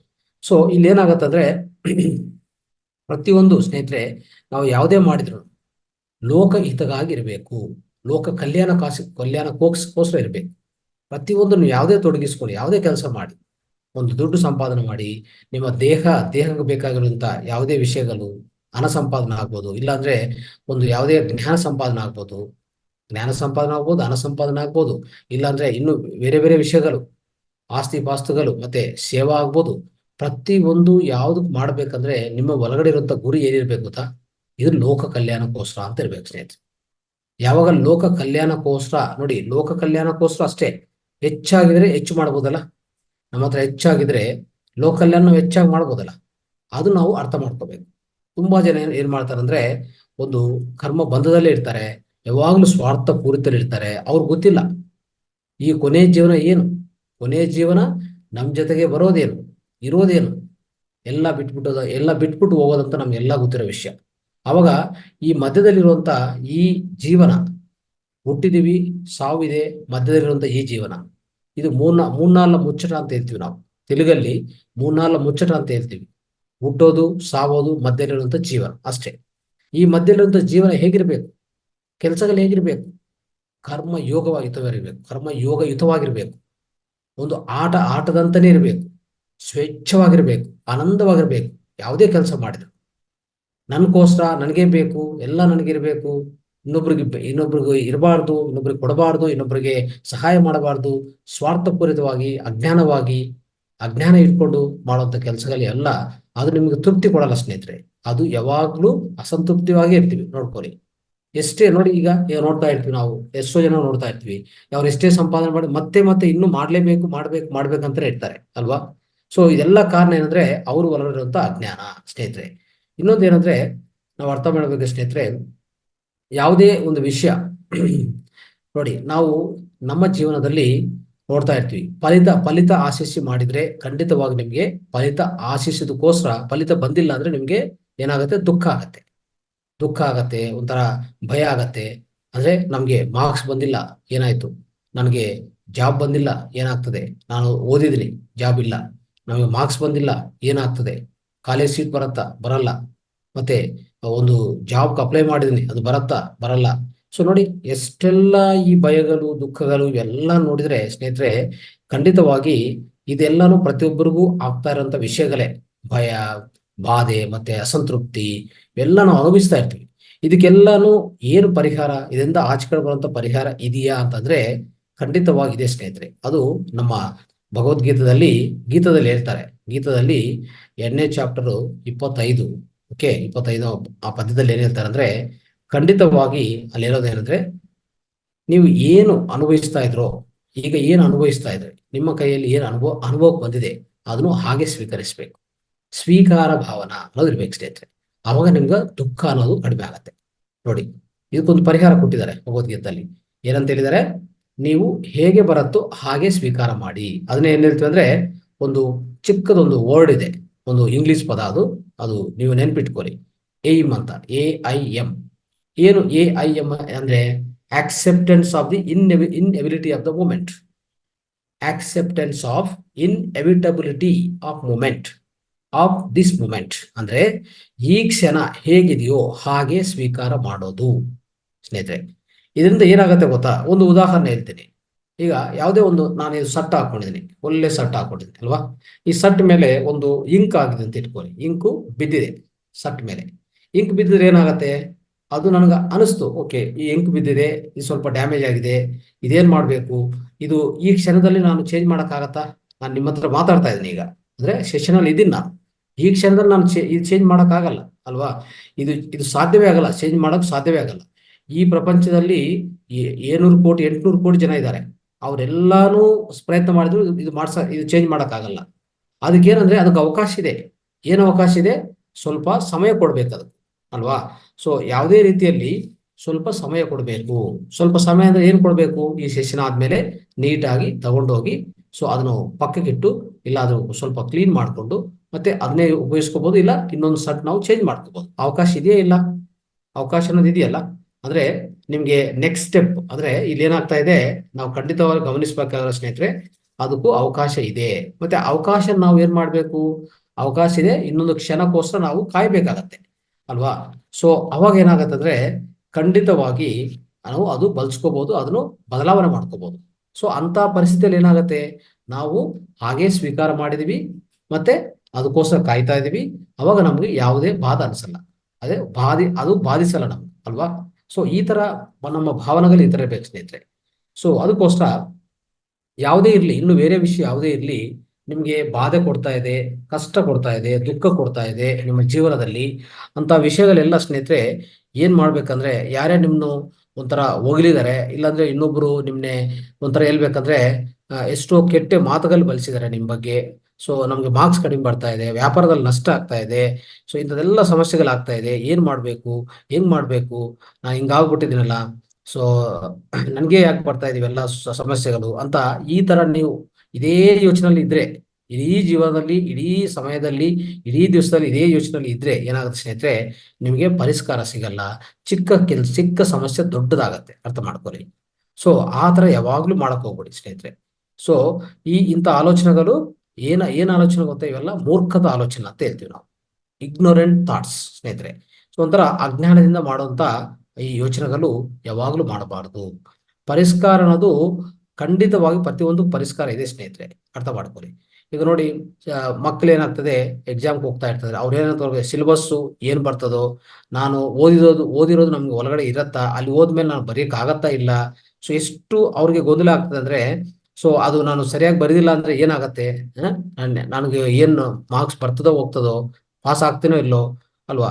ಸೊ ಮತ್ತೆ ನನಗೆ ಇನ್ನು ಏನೇನಾಗ್ತಾ ಇದೆ ಅಂದ್ರೆ, ಈ ತರ ಒತ್ತಡಿ, ಭಯ ಇದೆಲ್ಲ ಇಟ್ಕೊಂಡಿದ್ರೆ ಖಂಡಿತವಾಗಿ ಸ್ನೇಹಿತರೆ, ಯಾವುದೇ ಯಾವುದೇ ವಿಷಯ ನೀವು ಮಾಡ್ತಾ ಇರುವಾಗ, ಕೆಲಸ ಮಾಡ್ತಾ ಇರುವಾಗ, ಓದುವಾಗ, ಪ್ರತಿಯೊಬ್ಬರಿಗೂ ಇಂಥ ಭಯಗಳು, ಇಂಥ ಕೆಟ್ಟ ಆಲೋಚನೆಗಳು, ಇಂಥ ಎಲ್ಲ ನೀವು ಅನುಭವಿಸ್ತಾ ಇದ್ರೆ, ಇಂಥ ಸಂದೇಹಗಳು, ಸಂಶಯಗಳು ಇಟ್ಕೊಂಡು ನೀವು ಮುಂದಕ್ಕೂ ನಿಮ್ಮ ಜೀವನ ಸಾಗಿಸಿದ್ರೆ ಏನಾಗುತ್ತೆ ಗೊತ್ತಾ, ಖಂಡಿತವಾಗಿ ಈ ಒತ್ತಡಿಯಿಂದ, ಭಯದಿಂದ ಸ್ನೇಹಿತರೆ ಒಳ್ಳೆ ಆಲೋಚನೆ ಬರಲ್ಲ. ಆದ್ರೆ ಒಳ್ಳೆ ವಿವೇಕತ್ವ ಇಂಪ್ರೂವ್ ಆಗಲ್ಲ. ನೋಡಿ, ಇದು ಹೆಂಗಂತ ಗೊತ್ತಾ, ಒಂದು ಹೇಳ್ಬೇಕಂದ್ರೆ, ಒಂದು ದಾರ ಇದೆ ಅಂತ ಇಟ್ಕೊಳ್ಳಿ, ಒಂದು ದಾರ, ಒಂದು ತಾಡು ಅಂತ ಹೇಳ್ತೀವಿ, ಅಂದ್ರೆ ಅದೊಂದು ದಾರ ಅಂತ ಇಟ್ಕೊಳ್ಳಿ. ಈ ದಾರವನ್ನು ಏನಾಗತ್ತೆ ಗೊತ್ತಾ, ದಾರ ನೋಡಿ ನಾವೇನ್ ಅನ್ಕೊಂತೀವಿ, ನೈಟ್ ಟೈಮ್ ಅಂದ್ರೆ ಅದೇ ಕತ್ತಲಲ್ಲಿ ಆ ದಾರನ ಒಂದು ದಾರ ನೋಡ್ಬಿಟ್ಟು ಏನ್ ಅನ್ಕೊಂತೀವಿ, ಇದೇನಪ್ಪ ಇದೊಂದು ಹಾವಿದೆಲ್ಲ ಅಂತ ಅನ್ಕೊಂತೀವಿ ಅಲ್ವಾ. ಅಲ್ಲಿ ಹಾವಿಲ್ಲ ಅಲ್ಲ, ಅಲ್ಲಿ ಹಾವಿಲ್ಲ, ಆದ್ರೆ ಅದು ಆತರ ಕಾಣಿಸ್ತಾ ಇದೆ ನಮ್ಗೆ. ಆತರ ಆಯ್ತು ನಮ್ಮ ನಮ್ಮ ಜೀವನ ಏನಾಗಿದೆ, ಅಜ್ಞಾನದಿಂದ ಪ್ರತಿಯೊಂದಕ್ಕೂ ಭಯಪಡ್ತಾ ಇದೆ, ಪ್ರತಿಯೊಂದಕ್ಕೂ ಭಯಪಡೋದೆ, ಪ್ರತಿಯೊಂದಕ್ಕೂ ವಿಚಾರ ಮಾಡೋದೆ, ಪ್ರತಿಯೊಂದಕ್ಕೂ ನಕಾರಾತ್ಮಕ ಯೋಚನೆ ಮಾಡೋದೆ, ಇದೆಲ್ಲ ಆಗಿ ಏನಾಗ್ತದೆ ಸ್ನೇಹಿತರೆ, ನಿಮ್ಮ ಒಳಗಡೆ ಅಶಾಂತಿ ಮತ್ತೆ ಹೆಚ್ಚು ಗೊಂದಲ, ಅದರಿಂದ ನಿಮ್ಗೆ ಒಳ್ಳೆ ಆಲೋಚನೆ ಯಾವ್ದು ಬರಲ್ಲ, ಖಂಡಿತವಾಗಿ ಯೋಚನೆ ಬರಲ್ಲ, ಹೊಸ ಯೋಚನೆಗಳು ಬರಲ್ಲ, ಅದಕ್ಕೆ ತಕ್ಕ ಪರಿಷ್ಕಾರಗಳು ನಿಮ್ಮಿಂದ ಯಾವುದು ಉತ್ಪನ್ನ ಆಗಲ್ಲ. ಅವಾಗ ನಿಮ್ಮ ಜೀವನ ಹೆಂಗಿರುತ್ತೆ, ಕಷ್ಟವಾಗಿರತ್ತೆ, ಭಾರವಾಗಿರತ್ತೆ, ಮತ್ತೆ ಆಟದಂತೆ ಮತ್ತೆ ಸ್ವೇಚ್ಛವಾಗಿರುವಂತ ಅವಕಾಶ ಎಲ್ಲಿದೆ ನಿಮ್ಗೆ. ನೀವು ಅವಕಾಶ ನೀವೆಲ್ಲ ಅದೆಲ್ಲ ಒಟ್ಟೋಗ್ತಾ ಇದೆ ನಿಮ್ಮಿಂದ ಅಲ್ವಾ. ಸೊ ಇದನ್ನ ನಾವು ಅರ್ಥ ಮಾಡ್ಕೋಬೇಕು. ಇನ್ನೊಂದು ನೋಡಿ, ನಾವು ನೋಡ್ತಾ ಇರ್ತೀವಲ್ಲ, ನಮ್ಮ ಸಮಾಜದಲ್ಲಿ ಈ ಹಾವು ಕಚ್ಚಿದಿಂದ ಎಷ್ಟು ಜನ ಸಾಯ್ತಾರೆ ನೋಡಿ. ಅದರಲ್ಲಿ ನಾನು ಹೇಳ್ತೀನಿ, 70% ಭಯದಿಂದನೇ ಸಾಯ್ತಾರೆ. ಹೇಳ್ಬೇಕಂದ್ರೆ ಈ ನಾನ್ ಪಾಯ್ಸನಸ್ ಸ್ನೇಕ್ಸ್ ಕಚ್ಚಿದವರೆ ತುಂಬಾ ಜನ ಸಾಯ್ತಾರೆ. ಅಂದ್ರೆ ಈ ನಾನ್ ಪಾಯ್ಸನಸ್ ಸ್ನೇಕ್ಸ್ ಅಂತ ಇರುತ್ತೆ, ಅಂದ್ರೆ ಯಾವುದೇ ಅದರಲ್ಲಿ ವಿಷಯ ಇಲ್ಲದಂತೆ ಹಾವುಗಳಿದೆಲ್ಲ, ಅದು ಕಚ್ಚಿ ಸತ್ತೋಗಿರುವಂತ ಜನರಲ್ಲಿ 70% ಜನ ಭಯದಿಂದನೇ.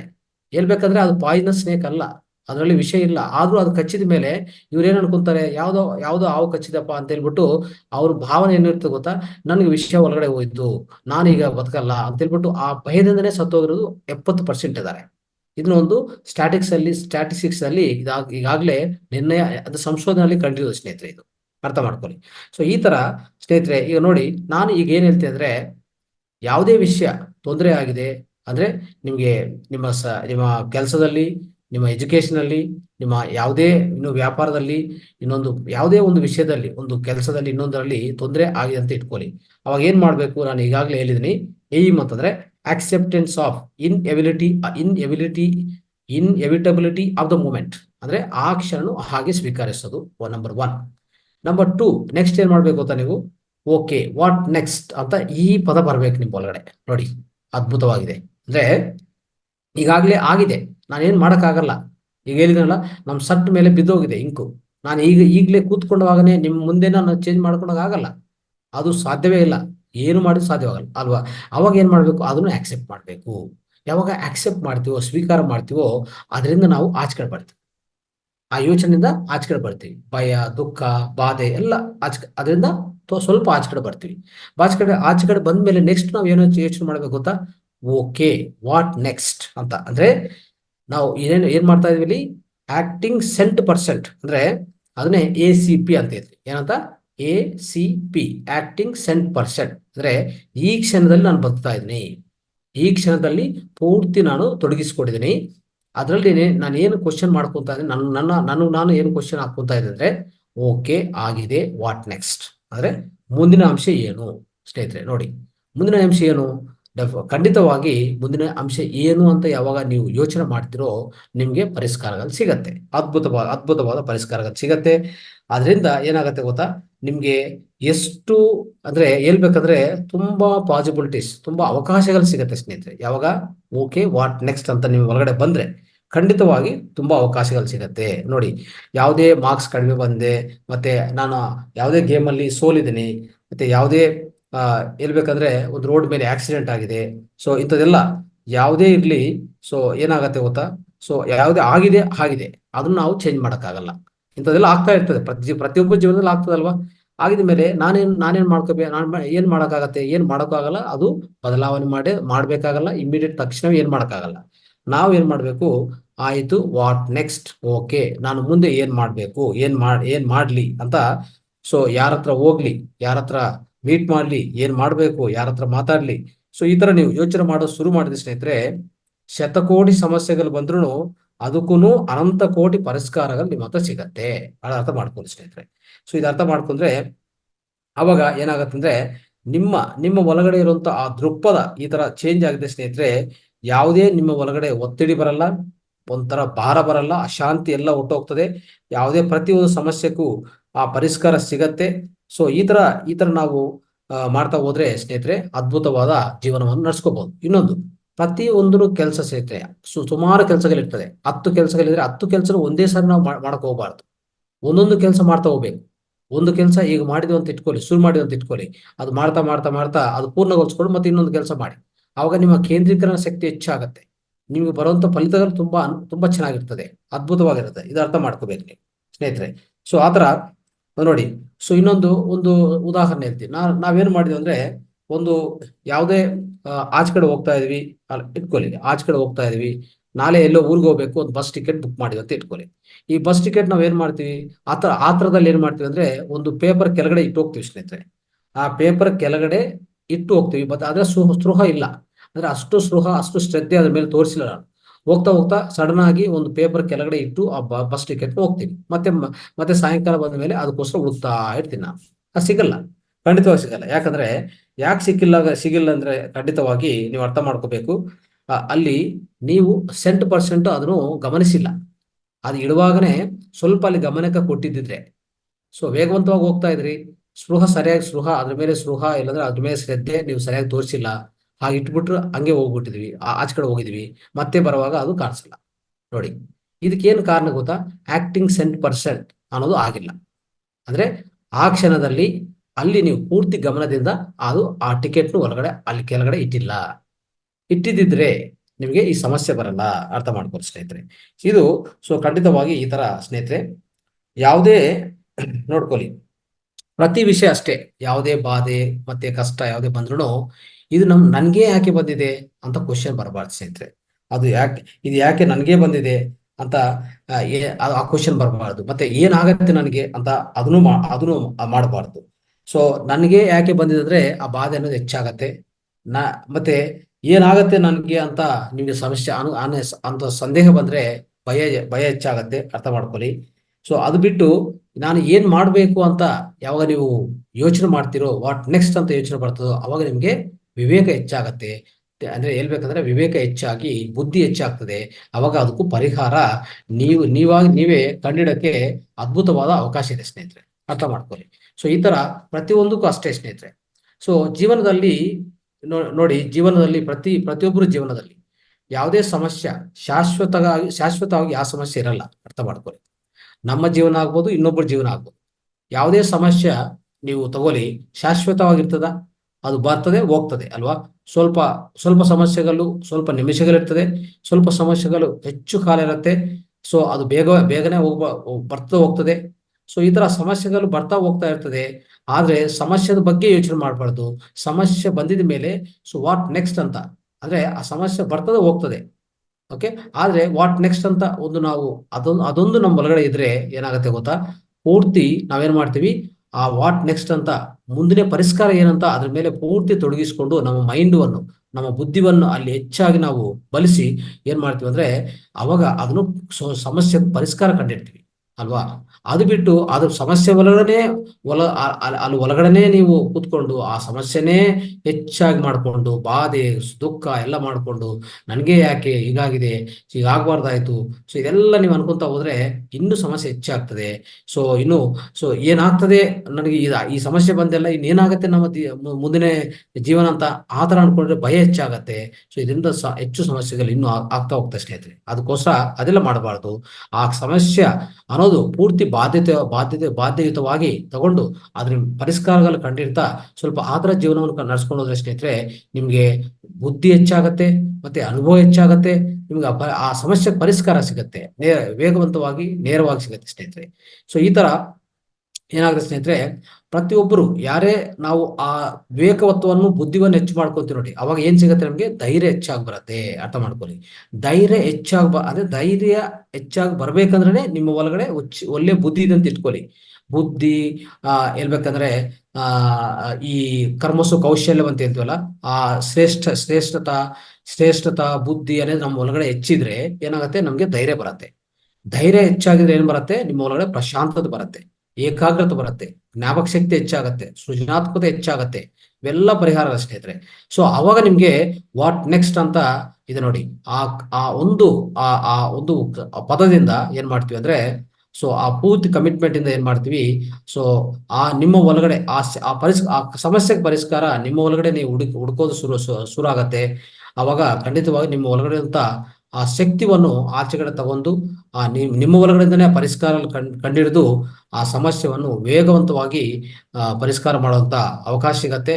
ಸೊ ಈ ತರ ಈ ಯಾವುದೇ ಸಮಸ್ಯೆಗಳು ಸ್ನೇಹಿತರೆ ಬಂದಿದ್ರೆ ಒಂಥರ ನೋಡಿ, ಈಗ ಹೇಳಿದ್ವಲ್ಲ, ಈ ತರ ಜೀವನ ನಡೆಸ್ಕೊಳ್ಳಿ. ಅವಾಗ ಏನಾಗತ್ತೆ, ಯಾವುದೇ ಸಮಸ್ಯೆಗಳು ಬರೋದು ಹೋಗೋದು ಆಗ್ತಾ ಇರ್ತದೆ. ಆದ್ರೆ ನಿಮ್ಮ ಜೀವನ ಹೇಗಿರ್ತದೆ ಗೊತ್ತಾ, ಒಂದು ಆಟದಂತೆ ಇರುತ್ತೆ. ಸಮಸ್ಯೆಗಳು ಬರೋದು ಹೋಗೋದು ಸಮಸ್ಯೆ ಅದು ಕಾಮನ್. ಅದು ಅಂದ್ರೆ ಸಮಸ್ಯೆ ಬರೋದು ಹೋಗೋದು ಇದೆಲ್ಲ ಸಹಜ ಲಕ್ಷಣ. ಈ ನಿಸರ್ಗದಲ್ಲಿ ಸಹಜ ಲಕ್ಷಣ. ಪ್ರತಿಯೊಬ್ಬರು ಬರುತ್ತೆ ಸಮಸ್ಯೆಗಳು. ದೊಡ್ಡ ಯೋಗಿಗಳು ಬರುತ್ತೆ, ಸಾಮಾನ್ಯ ಮನುಷ್ಯಗೆ ಬರುತ್ತೆ, ಒಂದು ವಿಜ್ಞಾನಿಗೆ ಬರುತ್ತೆ, ತಜ್ಞರಿಗೆ ಬರುತ್ತೆ, ಪ್ರತಿ ಡಾಕ್ಟರ್ಗೆ ಬರುತ್ತೆ, ಇಂಜಿನಿಯರ್ಗೆ ಬರುತ್ತೆ, ಪ್ರತಿಯೊಬ್ಬರು ಸಮಸ್ಯೆಗಳು ಬರುತ್ತೆ. ಆದ್ರೆ ಅದನ್ನು ಹೇಗೆ ಸ್ವೀಕಾರ ಮಾಡಿದೀವಿ, ಅದ್ರ ಪರಿಷ್ಕಾರಗಳು ನಾವು ಕನ್ನಡಕ್ಕೆ ಮುಂದಕ್ಕೆ ಹೋಗ್ತಾ ಇದೀವಾ, ಅಲ್ಲೇ ಸ್ಟಕ್ ಆಗಿದೀವಾ, ಅದರಲ್ಲಿ ಪೂರ್ತಿ ತೊಡಗಿಸ್ಕೊಂಡು ಆ ಬಾಧಲ್ಲೇ ಇದೀವಾ, ಬಾಧದಿಂದ ಆಚೆ ಕಡೆ ಬಂದಿದೀವಾ, ವಾಟ್ ನೆಕ್ಸ್ಟ್ ಅಂತ ಹಾಕೊಂಡಿದೀವಾ, ಮತ್ತೆ ಎಲ್ಲಾ ಇನ್ನೊಬ್ರು ಮೀಟ್ ಮಾಡಕ್ ಹೋಗಿದೀವಾ, ಇನ್ನೊಂದು ಬುಕ್ ಓದಿದ್ವಾ, ಇಲ್ಲಾಂದ್ರೆ ಇನ್ನೊಂದು ಯಾವ್ದನ್ನ ಟ್ರೈನಿಂಗ್ ತಗೊಂಡು ನಮ್ಮ ಸಮಸ್ಯೆಯನ್ನು ಸಾಲ್ವ್ ಮಾಡ್ಕೊಂಡಿದ್ವಾ, ಯಾವುದೇ ಒಂದು ಇಂಥ ಪರಿಹಾರಗಳಲ್ಲಿ ನೀವು ತೊಡಗಿಸ್ಕೊಂಡು ನಿಮ್ಮ ಬುದ್ಧಿನ ಹೆಚ್ಚು ಮಾಡ್ಕೊಂತ ಹೋದ್ರೆ ಏನಾಗತ್ತಂದ್ರೆ, ನಮ್ಮ ಒಳಗಡೆ ಅಂತ ಪೂರ್ತಿ ಶಕ್ತಿಯನ್ನು ವಿನಿಯೋಗಿಸ್ಕೊಂಡು ಆತರ ಮಾಡ್ತಾ ಹೋದ್ರೆ ಸ್ನೇಹಿತರೆ ಪ್ರತಿ ಸಮಸ್ಯೆಗೂ ಪರಿಷ್ಕಾರ ಇದೆ. ಅವಾಗ ನಿಮ್ಮ ಜೀವನವೇ ಒಂದು ಆಟದಂತೆ ಇರುತ್ತೆ, ಒಂದು ಸ್ವೇಚ್ಛವಾಗಿರುತ್ತೆ, ಒಂದು ಹೀರೋ ತರ. ಅದೇ ಹೀರೋ ತತ್ವ ಅನ್ನೋದು, ಅಂದ್ರೆ ಒಂದು ಹೀರೋ ತರ ನೀವು ಜೀವಿಸಕ್ಕೆ ಈ ಭೂಮಿ ಮೇಲೆ ಸಾಧ್ಯವಾಗುತ್ತೆ ಸ್ನೇಹಿತರೆ. ಸೊ ಈ ತರ ನಾವು ಸ್ನೇಹಿತರೆ ಪ್ರತಿಯೊಂದು ಅಷ್ಟೇ. ಅದಕ್ಕೋಸ್ಕರ ಯಾವುದೇ ವಿಷಯಕ್ಕೆ ಬಾಧೆ ಹೆಚ್ಚು ಮಾಡ್ಕೊಳೋದು, ಭಯ ಹೆಚ್ಚು ಮಾಡ್ಕೊಳೋದು ಇದೆಲ್ಲ ಮಾಡಕ್ ಹೋಗ್ಬಾರ್ದು. ಸೊ ಖಂಡಿತವಾಗಿ ಏನಾಗುತ್ತೆ ಗೊತ್ತಾ, ಈ ನರಕದಂತೆ ಜೀವನ ನಾವು ಅನುಭವಿಸ್ಬೇಕಾಗತ್ತೆ. ಈ ತರ ಮಾಡ್ಕೊಂತ ಹೋದ್ರೆ ಅದು ಬಿಟ್ಟು ಓಕೆ ವಾಟ್ ನೆಕ್ಸ್ಟ್ ಅಂತ ನಾವು ಜೀವನವನ್ನೇ ಒಂದು ಆಟದಂತೆ ಮಾಡ್ಕೊಂಡು ಒಂದು ಹೀರೋ ತರ ನಾವು ಈ ಭೂಮಿ ಮೇಲೆ ಬದುಕೋದು ಅದಕ್ಕಿಂತ ಏನು ದೊಡ್ಡ ವಿಷಯ ಇಲ್ಲ. ಅದು ಯಾರ ಕೈಯಲ್ಲಿದೆ ಅಂದ್ರೆ ನಮ್ಮ ಕೈಯಲ್ಲೇ ಇದೆ. ನಾವೇ ಅದಕ್ಕೂ ಏನ್ ಮಾಡ್ಬೇಕು, ಆಯ್ಕೆ ಮಾಡ್ಕೋಬೇಕು. ಅದಕ್ಕೆ ಆಯ್ಕೆ ಮಾಡೋದು ಯಾರು, ವಾಟ್ ನೆಕ್ಸ್ಟ್ ಅಂತ ಕ್ವಶನ್ ಹಾಕೊಡೋದು ಯಾರು, ಅದು ಅನ್ಕೊಡೋದು ಯಾರು, ಯೋಚನೆ ಮಾಡೋದು ಯಾರು, ಇದೆಲ್ಲ ನಾವೇ, ನಮ್ಮ ಕೈಯಲ್ಲೇ ಇದೆ, ನಾವೇ ಆಯ್ಕೆ ಮಾಡ್ಕೋಬೇಕು. ಅದು ಅರ್ಥ ಮಾಡ್ಕೊಳ್ಳಿ ಸ್ನೇಹಿತರೆ. ನೋಡಿ, ನಿಮಗೆ ಒಂದು ಉದಾಹರಣೆ ಹೇಳ್ತೀನಿ. ಒಂದು ಸೀರಿಯಸ್ ಪೇಷಂಟ್ ಇದ್ದಾರೆ ಸ್ನೇಹಿತರೆ. ಸೊ ಅವರು ಸೀರಿಯಸ್ ಪೇಷಂಟ್ ಅನ್ನು ನಾವು ಒಂದು ಡಾಕ್ಟರ್ ಹತ್ರ ಕರ್ಕೊಂಡು ಹೋಗಿದ್ವಿ. ಡಾಕ್ಟರ್ ಈಗಾಗಲೇ ಪೂರ್ತಿ ಟೆನ್ಷನ್ ಇದ್ದಾರೆ. ಅವನು ಸೀರಿಯಸ್ ಪೇಷಂಟ್, ಅವ್ರ ಹತ್ರ ಕರ್ಕೊಂಡು ಹೋಗೋ ಸಾಧ್ಯವಾಗಲ್ಲ. ಯಾಕಂದ್ರೆ ಅವನೇ ಒಂದು ಟೆನ್ಷನ್ ಇದ್ರೆ ಅವನಿಗೆ ಏನು ಯೋಚನೆ ಬರ್ತದೆ, ಹೇಗೆ ಪರಿಷ್ಕಾರ ಮಾಡ್ತಾನೆ ಅವನು ಆ ಡಾಕ್ಟರು. ಖಂಡಿತವಾಗಿ ಅವನ ಆಪರೇಷನ್ ಮಾಡಕ್ಕೂ ಆಗಲ್ಲ, ಅದನ್ನು ಪರಿಷ್ಕಾರ ಕೊಡಕ್ಕೂ ಆಗಲ್ಲ. ಯಾಕಂದ್ರೆ ಡಾಕ್ಟರೇ ಒಂದು ಟೆನ್ಷನ್ ಇದ್ದಾನೆ, ಒಂದು ಹೇಳ್ಬೇಕಂದ್ರೆ ಒಂದು ಒತ್ತಡದಲ್ಲಿದ್ದಾನೆ ಅಂತವ್ರ ಹತ್ರ ಒಂದು ಸೀರಿಯಸ್ ಪೇಷಂಟ್ ಕರ್ಕೊಂಡು ಅಲ್ಲಿ ಬಿಟ್ಟಿದ್ರೆ ಅವನ ಆಪರೇಷನ್ ಏನ್ ಮಾಡುತ್ತೆ, ಆಪರೇಷನ್ ಏನ್ ಮಾಡ್ತಾನೆ, ಅದು ಪರಿಷ್ಕಾರ ಏನ್ ಕೊಡ್ತಾನೆ ಅಲ್ವಾ, ಅಂಥದ್ದು ಸಾಧ್ಯವಾಗಲ್ಲ. ಸೊ ಅದೇ ತರ ನಾವು ಅಷ್ಟೇ ಪೂರ್ತಿ ಒತ್ತಡಲ್ಲೇ ನಾವಿದ್ರೆ ನಾವು ಮುಂದಿನ ಯೋಚನೆ ಏನ್ ಮಾಡ್ತೀವಿ, ನಮ್ಮ ಜೀವನದಲ್ಲಿ ಯಾವುದೇ ಕಷ್ಟ ಬಂದ್ರು ಯಾವುದೇ ಇದು ಬಂದ್ರು, ಸೊ ನಾವು ಧ್ಯಾನ ಮಾಡ್ತಾ ಹೋದ್ರೆ ಏನಾಗುತ್ತೆ, ಧ್ಯಾನ ಮಾಡಿದ್ರೆ ಇಂಥ ಗುಣಗಳೆಲ್ಲ ಬರ್ತದೆ ಸ್ನೇಹಿತರೆ ನಿಮ್ಗೆ. ಯಾವುದೇ ಸೊ ನೋಡಿ ಈ ತರ ಕೆಟ್ಟ ಆಲೋಚನೆಗಳು ಈ ಬಾಧಗಳಿಂದ, ಸೊ ಇದರಿಂದ ಪೂರ್ತಿ ಅದರಲ್ಲೇ ತೊಡಗಿಸ್ಕೊಂಡು ಅದರಲ್ಲೇ ಸ್ಟಕ್ ಆಗಿ ಅದರಿಂದ ಆಚೆ ಕಡೆ ಬರಕ್ ಆಗ್ತಾ ಇಲ್ಲ. ಪೂರ್ತಿ ಹೇಳ್ಬೇಕಂದ್ರೆ ಈ ನಕಾರಾತ್ಮಕ ವಿಷಯಗಳಲ್ಲಿ ಹೆಚ್ಚಾಗಿ ತೊಡಗಿಸ್ಕೊಳ್ಳೋದು, ಇದರಿಂದನೂ ಬೇಗ ಆಚೆ ಕಡೆ ಬರ್ಬೇಕಂದ್ರೆ ಧ್ಯಾನ ಅನ್ನೋದು ತುಂಬಾ ಉಪಕಾರ ನಿಮ್ಗೆ, ತುಂಬಾ ಒಂದು ಪರಿಕರ ಇದು. ಹೇಗೆ ಪರಿಕರ ಅಂದ್ರೆ ಇದು ನಿಮ್ಗೆ ಕೊಡುತ್ತೆ ಅಂತ ಲಕ್ಷಣಗಳು ಕೊಡುತ್ತೆ. ಏನಂತ, ಧ್ಯಾನ ಮಾಡ್ತಾ ಮಾಡ್ತಾ ಹೋದ್ರೆ ಶಕ್ತಿ ಹೆಚ್ಚು ಮಾಡ್ಕೊಂತ, ಸ್ವಲ್ಪ ಜ್ಞಾನನೂ ಹೆಚ್ಚು ಮಾಡ್ಕೊಂತ ಇರ್ತೀವಲ್ಲ, ವಿವೇಕ, ನನಗೆ ಈಗಾಗಲೇ ಹೇಳಿದಲ್ಲ, ವಿವೇಕತ್ವ, ಈ ಬುದ್ಧಿ ಅನ್ನೋದು ಹೆಚ್ಚಾದ್ರೆ ಒಳಗಡೆ ಧೈರ್ಯ ಬರುತ್ತೆ, ಪ್ರಶಾಂತತೆ ಬರುತ್ತೆ, ಏಕಾಗ್ರತೆ ಬರುತ್ತೆ, ಸೊ ಮತ್ತೆ ಸೃಜನಾತ್ಮಕತೆ ಹೆಚ್ಚಾಗತ್ತೆ, ಸೊ ಧೈರ್ಯ ಹೆಚ್ಚಾಗತ್ತಂತ ಇದೆಲ್ಲ ಫಲಿತಗಳಿದೆ ಅಲ್ವಾ. ಅದೇ ತರ ಧ್ಯಾನ ನಿಮ್ಗೆಲ್ಲ ಮಾಡಿಕೊಡತ್ತೆ. ಧ್ಯಾನ ಮಾಡಿಕೊಡೋದೇನು, ಬುದ್ಧಿ ಹೆಚ್ಚು ಮಾಡ್ತದೆ, ವಿವೇಕತೆ ಹೆಚ್ಚು ಮಾಡ್ತದೆ. ಅವಾಗ ಎಲ್ಲಾ ಪರಿಷ್ಕಾರಗಳು, ಎಲ್ಲಾ ಇಂಥ ಅದ್ಭುತವಾದ ವಿಷಯಗಳು ನಮ್ಮ ಒಳಗಡೆ ನಾವು ಹೊಂದಿರ್ತೀವಿ ಸ್ನೇಹಿತರೆ. ಇದನ್ನ ಅರ್ಥ ಮಾಡ್ಕೋಬೇಕು ನಾವು. ಇನ್ನೊಂದು ಒಂದು ಯಾವುದೇ ಒಂದು ಉದಾಹರಣೆ ಅಂತಾನೆ, ಸೊ ಒಂದು ಎಕ್ಸ್ಪರ್ಟ್ ಸರ್ಜನ್ ಇದ್ದಾನೆ ಅಂದ್ರೆ ಅವರು ಶಸ್ತ್ರಚಿಕಿತ್ಸೆ ಮಾಡುವಂತ ಒಂದು ಡಾಕ್ಟರ್ ಅಂತ ಇಟ್ಕೊಳ್ಳಿ. ಸೊ ಅವನು ಸ್ವಂತ ಮಗನಿಗೆ ಆರೋಗ್ಯ ಚೆನ್ನಾಗಿಲ್ಲ, ಅವನಿಗೆ ಆಪರೇಷನ್ ಮಾಡಿ ಅಂದ್ರೆ ಅವ್ನು ಏನ್ ಹೇಳ್ತಾರೆ, ನಾನು ಮಾಡಕ್ಕಾಗಲ್ಲ ಅಂತ ಹೇಳ್ತಾನೆ. ಅವನು ಸ್ವಂತ ಮಗನಿಗೆ ಮಾಡಿ ಅಂದ್ರೆ ಮಾಡಲ್ಲ. ಯಾಕೆ ಮಾಡಕ್ ಹೋಗಲ್ಲ ಅಂದ್ರೆ ಅಲ್ಲಿ ಮಾಡಕ್ ಹೋದ್ರೆ ಏನಾಗುತ್ತೆ ಗೊತ್ತಾ, ಅವ್ರ ಒಳಗಡೆ ಈಗಾಗ್ಲೇ ನನ್ನ ಮಗ ಅಂತ ಒಂದು ಅಟ್ಯಾಚ್ಮೆಂಟ್ ಇರುತ್ತೆ. ಅಟ್ಯಾಚ್ಮೆಂಟ್ ಅಂದ್ರೆ ಏನದು, ಸೊ ಹೇಳ್ಬೇಕಂದ್ರೆ ಒಂಥರ ಸೊ ಬಂಧತ್ವ. ಆ ಬಂಧದಲ್ಲಿ ಏನ್ ಮಾಡ್ತಾನೆ ಗೊತ್ತಾ, ಅವನು ಖಂಡಿತವಾಗಿ ತಪ್ಪು ಮಾಡ್ತಾನೆ. ಅದಕ್ಕೆ ಅವನ ಸ್ವಂತ ಮಗನಿಗೆ ಅವನು ಮಾಡಕ್ಕಾಗಲ್ಲ ಆಪರೇಷನ್, ಇನ್ನೊಬ್ಬ ಡಾಕ್ಟರ್ ಹತ್ರ ಕಳಿಸ್ತಾನೆ ಅಲ್ವಾ. ಇಲ್ಲೇನ್ ಅರ್ಥ ಆಗ್ತಾ ಇದೆ ನಿಮ್ಗೆ ಅಂದ್ರೆ, ನಾವು ಯಾವುದೇ ಬಂಧದಲ್ಲಿ ಸಿಗಾಕೊಂಡಿದ್ರೆ ನಾವು ಮಾಡೋ ಕೆಲಸ ಸರಿಯಾಗಿರಲ್ಲ. ಬಂಧದಲ್ಲಿ ಸಿಕ್ಕಾಕೊಂಡಿದ್ರೆ, ಅದೇ ಒಂದು ಸ್ವೇಚ್ಛಾಯುತವಾಗಿ ಆಟದಂತೆ ನಾವು ಏನೋ ಮಾಡಕ್ ಹೋದ್ರೆ, ಒಂದು ಯೋಗತ್ವವಾಗಿದ್ರೆ, ಜ್ಞಾನಯುತವಾಗಿದ್ರೆ ಏನಾಗತ್ತೆ, ಅಲ್ಲಿ ಜ್ಞಾನ ಇದ್ರೆ ಈ ಬಂಧತ್ವ ಇರಲ್ಲ. ಜ್ಞಾನ ಇರುವಂತ ಆ ಸನ್ನಿವೇಶದಲ್ಲಿ ಬಂಧ ಇರಲ್ಲ. ಜ್ಞಾನ ಬಂದ್ರೆ ಬಂಧದಿಂದ ಆಚೆ ಕಡೆ ಬರ್ತೀವಿ, ನಾವು ಬಂಧ ವಿಮುಕ್ತವಾಗ್ತೀವಿ. ಅಲ್ಲಿ ಅಜ್ಞಾನ ಇದ್ರೆ ಏನಾಗುತ್ತೆ, ಬಂಧದಲ್ಲೇ ತೊಡಗಿಸ್ಕೊಳ್ತೀವಿ ಅಲ್ವಾ. ಇದು ನಾವು ಗಮನಿಸಬೇಕಾದ್ರು. ಸೊ ಇದೊಂದು ನಿಮ್ಗೆ ಉದಾಹರಣೆ ಇದೆ ಅಷ್ಟೇ. ಸೊ ಎಷ್ಟೈತೆ ಇನ್ನೊಂದು ಏನಾಗುತ್ತೆ, ಒಂದು ಯಾವುದೇ ಪರ್ವತ ಅಧಿರೋಹಣ ಮಾಡ್ತಾ ಇದ್ವಿ ಅಂತ ಇಟ್ಕೊಳ್ಳಿ, ಪರ್ವತ ಅಧಿರೋಹಣ ಮಾಡ್ತಾ ಇದ್ವಿ. ಅವಾಗ ಏನಿರ್ತದೆ ಗೊತ್ತಾ, ನಮ್ಮ ಗುರಿ ಎಲ್ಲ ಏನಾಗತ್ತಂದ್ರೆ, ಸೊ ನಾವು ಅಷ್ಟು ದೂರ ಹೋಗ್ಬೇಕಲ್ಲ, ಆ ಶಿಖರದ ಮೇಲೆ ನಾವು ಯಾವಾಗ್ಲೂ ಗುರಿ ಅಲ್ಲಿ ಇಟ್ಕೊಂಡಿರ್ತೀವಿ. ಶಿಖರ ಅಷ್ಟು ದೂರ ಇದೆಯಲ್ಲ, ಅಲ್ಲಿಗೆ ಹೋಗ್ಬೇಕಲ್ಲ, ಅಲ್ಲಿ ಸೇರ್ಬೇಕಲ್ಲ, ಯಾವಾಗ ಹೋಗ್ತೀನಿ, ಏನಾಗ್ತದೆ, ಹೋಗಿಲ್ಲ ಅಂದ್ರೆ ಏನಾಗ್ತದೆ, ಮಧ್ಯದಲ್ಲಿ ನನಗೆ ಏನಾಗ ಆಗ್ತದ, ಇಂಥದೆಲ್ಲ ನಾವು ಅನ್ಕೋತಾ ಇರ್ತೀವಿ ಸ್ನೇಹಿತರೆ. ಅವಾಗ ಖಂಡಿತವಾಗಿ ಅಲ್ಲಿ ಹೋಗಕ್ಕಾಗಲ್ಲ. ಮತ್ತೆ ಏನ್ ಮಾಡ್ಬೇಕು ನಾವು ಅಂದ್ರೆ ಗೊತ್ತಾ, ಅಧಿರೋಹಣ ಮಾಡುವಾಗ ನೆಕ್ಸ್ಟ್ ನಾನು ಏನ್ ಮಾಡ್ಬೇಕಂತ ಯೋಚನೆ ಮಾಡ್ಬೇಕಷ್ಟೇ. ಈಗ ಇಲ್ಲಿ ಇದ್ದೀನಿ, ನೆಕ್ಸ್ಟ್ ಇನ್ನೊಂದು 10 ಸ್ಟೆಪ್ ಹೋಗೋಣ, ಒಂದು 10 ಸ್ಟೆಪ್, ಮತ್ತೆ ಅಲ್ಲಿಂದ ಇನ್ನೊಂದು 10 ಸ್ಟೆಪ್ ಮುಂದಕ್ಕೆ ಹೋಗೋಣ. ಸೊ ಅಷ್ಟೇ ಅನ್ಕೋಬೇಕು. ಅದಕ್ಕಿಂತ ಹೆಚ್ಚಾಗಿ ನೀವು ಯೋಚನೆ ಮಾಡಿದ್ರೆ ಖಂಡಿತವಾಗಿ ನೀವು ಶಿಖರ ಅಲ್ಲಿದೆಲ್ಲ ಅಷ್ಟು ದೂರ ಹೋಗ್ಬೇಕಾ ಅಂತ ನೀವು ಅನ್ಕೊಂಡಿದ ತಕ್ಷಣ ಏನಾಗುತ್ತೆ ಗೊತ್ತಾ, ನಿಮ್ಮ ಒಳಗಡೆ ನಕಾರಾತ್ಮಕ ಶಕ್ತಿ ರಿಲೀಸ್ ಆಗತ್ತೆ. ಅರ್ಥ ಮಾಡ್ಕೊಳ್ಳಿ. ಅವಾಗ ನೀವು ಮುಂದಕ್ಕೆ ಹೋಗಕ್ಕಾಗಲ್ಲ, ಅಲ್ಲೇ ಸ್ಟಾಪ್ ಆಗ್ಬಿಡ್ತೀರಿ. ಅದು ಅರ್ಥ ಮಾಡ್ಕೊಳ್ಳಿ ಸ್ನೇಹಿತರೆ, ಇದು ಬಹಳ ಇಂಪಾರ್ಟೆಂಟ್ ಆಗತ್ತೆ. ಓಕೆ, ಸೊ ಅದೇ ತರ ಸ್ನೇಹಿತರೆ, ಎಷ್ಟೇ ಸಮಸ್ಯೆ ಬಂದ್ರೆ ಅರ್ಥ ಮಾಡ್ಕೊಳ್ಳಿ. ಸೊ ಅಂದ್ರೆ ಏನಾಗುತ್ತೆ ಅಂದ್ರೆ, ಆ ಎಷ್ಟು ಸಮಸ್ಯೆ ಬಂದ್ರೆ ಅಷ್ಟು ಟೆನ್ಷನ್ ನಮ್ಮ ಒಳಗಡೆ ಕಾಣಿಸ್ಕೊತದೆ. ಸಪೋಸ್ ನಾವು ಈಗ ಸಮಸ್ಯೆ ಚಿಕ್ಕದಿದ್ರೆ ಸಣ್ಣ ಟೆನ್ಷನ್ ಇರ್ತದೆ ಒಳಗಡೆ. ಅದೇ ಸಮಸ್ಯೆ ದೊಡ್ಡದಾಗಿದ್ರೆ ನಮ್ಮ ಒಳಗಡೆ ಟೆನ್ಷನ್ ಹೆಚ್ಚಾಗಿರುತ್ತೆ ಅಲ್ವಾ. ಆ ಟೆನ್ಷನ್ ಹೆಚ್ಚಾಗ್ತಾ ಇರುವಾಗ ಏನಾಗುತ್ತೆ, ನನ್ಗೆ ಏನು ಕಾಣಿಸಲ್ಲ, ನನಗೆ ಪರಿಷ್ಕಾರಗಳು ಕಾಣಿಸಲ್ಲ, ಮನಸ್ಸು ಯಾರನ್ನು ಕಾಂಟ್ಯಾಕ್ಟ್ ಮಾಡ್ಬೇಕು, ಇನ್ನೊಬ್ರು ಯಾರ ಹತ್ರ ಸಂಪರ್ಕ ಮಾಡ್ಬೇಕು, ಏನು ಗೊತ್ತಿರಲ್ಲ ಸ್ನೇಹಿತರೆ. ಪೂರ್ತಿ ಏನಾಗತ್ತೆ, ಆ ಅಂಧತ್ವದಲ್ಲಿ ಹೋಗ್ಬಿಡ್ತೀವಿ ನಾವು. ಆ ಅಂಧತ್ವದಲ್ಲಿ ಹೋಗಿ ಸೊ ನಮ್ಮ ಜೀವನವನ್ನೇ ಹಾಳು ಮಾಡ್ಕೋತೀವಿ ಸ್ನೇಹಿತರೆ. ಇದು ಮಾಡಬಾರ್ದು. ಅದಕ್ಕೋಸ್ಕರ ಏನಾಗತ್ತೆ ಅಂದ್ರೆ, ಎಷ್ಟು ದೊಡ್ಡ ಸಮಸ್ಯೆ ಇದೆ ದೊಡ್ಡ ವಿವೇಕ ಬೇಕಾಗತ್ತೆ, ಸಣ್ಣ ಸಮಸ್ಯೆ ಇದ್ರೆ ಸಣ್ಣ ವಿವೇಕತ್ವ, ಅಂದ್ರೆ ಸಣ್ಣ ಬುದ್ಧಿ ಇದ್ರೆ ಸಾಕು. ಅಂದ್ರೆ ನಿಮ್ಮ ಹತ್ರ ಎಷ್ಟು ನಾಲೆಡ್ಜ್ ಬೇಕಂದ್ರೆ ಸ್ವಲ್ಪ ನಾಲೆಡ್ಜ್ ಬೇಕು, ಸಣ್ಣ ಸಮಸ್ಯೆ ಇದ್ರೆ. ದೊಡ್ಡ ಸಮಸ್ಯೆ ಪರಿಷ್ಕಾರ ಮಾಡ್ಕೋಬೇಕಂದ್ರೆ ದೊಡ್ಡ ಶಕ್ತಿ ಬೇಕಾಗತ್ತಲ್ಲ. ಸೊ ಸಣ್ಣ ಅಂದ್ರೆ ಶಕ್ತಿ ಮತ್ತೆ ಅವಿವೇಕತ್ವ ಹೆಚ್ಚಿರ್ಬೇಕಾಗತ್ತೆ. ದೊಡ್ಡ ಸಮಸ್ಯೆಗಳು ಈಗ ನೋಡಿ, ಯಾರೇ ಒಂದು ರಾಕೆಟ್ ಕಲಿಸ್ತಾ ಇದೆ ಅಂತ ಇಟ್ಕೊಳ್ಳಿ, ಚಂದ್ರಯಾನಕ್ಕೆ ಕಲಿಸ್ಬೇಕಂದ್ರೆ ಅವ್ರ ಹತ್ರ ಹೆಚ್ಚು ವಿವೇಕ ಇರ್ಬೇಕಲ್ಲ. ಅವ್ರ ಹತ್ರ ಸ್ವಲ್ಪ ವಿವೇಕ ಇಟ್ಕೊಂಡು ಅಷ್ಟು ದೊಡ್ಡ ಕೆಲಸ ಮಾಡೋಕ್ಕಾಗತ್ತಾ? ಸಾಧ್ಯವಿಲ್ಲ ಅಲ್ವಾ? ಇದು ನಾವು ಗಮನಿಸ್ಬೇಕು ಸ್ನೇಹಿತರೆ, ಇದು ಬಹಳ ಇಂಪಾರ್ಟೆಂಟ್ ಆಗುತ್ತೆ. ಸೊ ಈ ತರ ಸ್ನೇಹಿತರೆ ಯಾವಾಗಲೂ ಒಂದು ನಾವು ನೆನಪಿಟ್ಕೋಬೇಕಾದ್ರೆ ನಮ್ಮ ಕೋರಿಕೆಗಳು ಮತ್ತೆ ಬಾಹ್ಯದಲ್ಲಿರುವಂತಹ ಸಮಸ್ಯೆಗಳು, ನಮ್ಮ ಒಳಗಡೆ ಕೋರಿಕೆಗಳಾಗ್ಬೋದು, ಬಾಹ್ಯದಿಂದ ಬಂದಿರುವಂತ ಸಮಸ್ಯೆಗಳಾಗ್ಬೋದು, ಅದು ಎಲ್ಲಾದ್ರೂ ಒಂದೇ ನಾವು ಅರ್ಥ ಮಾಡ್ಕೋಬೇಕಾದ್ರು. ನೀವು ಹಾಗೆ ಸ್ವೀಕಾರ ಮಾಡಿ. ಯಾವುದೇ ಸಮಸ್ಯೆಗಳು ಬರ್ತಾ ಇದ್ರೆ, ನಾವು ಆಚೆ ಕಡೆ ಬರೋದು ಸಮಸ್ಯೆಗಳಾಗ್ಬೋದು, ನಮ್ಮ ಒಳಗಡೆ ಉತ್ಪನ್ನ ಆಗುವಂತ ಕೋರಿಕೆಗಳಾಗ್ಬೋದು, ನಾವು ಹಾಗೆ ಸ್ವೀಕಾರ ಮಾಡಿ ಸತ್ಯ ತಿಳಿದ್ರೆ, ಸತ್ಯ ಅನ್ನೋದು ನನಗೆ ಗೊತ್ತಿದ್ರೆ, ನಾನು ಯಾರು ಅಂತ ಸತ್ಯ, ನಾನು ಅಂದ್ರೆ ಆತ್ಮ ಪದಾರ್ಥ, ಇದೊಂದು ಸತ್ಯ ಪ್ರತಿಯೊಬ್ಬರು ತಿಳ್ಕೋಬೇಕು. ಪ್ರತಿಯೊಬ್ಬರು ಧ್ಯಾನದಿಂದ ಸಜನ ಸಾಂಗತ್ಯ ಸ್ವಾಧ್ಯಾಯ ಇದು ನಾವು ಹೆಚ್ಚಾಗಿ ಅದ್ರ ಹೊರಗಡೆ ಆಧ್ಯಾತ್ಮಿಕ ಪ್ರಯಾಣ ಮಾಡ್ತಾ ಹೋದ್ರೆ ನಮ್ಮ ಬಗ್ಗೆ ನಮಗೆ ಅರಿವು ಸಿಗತ್ತೆ.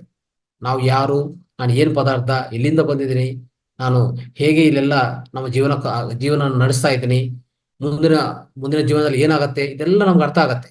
ಆ ಅರಿವಿದ್ರೆ, ಆ ಸತ್ಯ ತಿಳಿದಿದ್ರೆ, ಆವಾಗ ಏನಾಗತ್ತೆ ಅಂದ್ರೆ ನೀವು ಪ್ರತಿಯೊಂದನ್ನು ಹಾಗೆ ಸ್ವೀಕಾರ ಮಾಡೋದು ಖಂಡಿತವಾಗತ್ತೆ ಸ್ನೇಹಿತರೆ. ಅವಾಗ ಏನಾಗತ್ತೆ ಅಂತ ಗೊತ್ತಾ, ನಿಮ್ಮ ಒಳಗಡೆ ಹೆಚ್ಚು ಟೆನ್ಷನ್ ಒತ್ತಡಿ ಬರಲ್ಲ.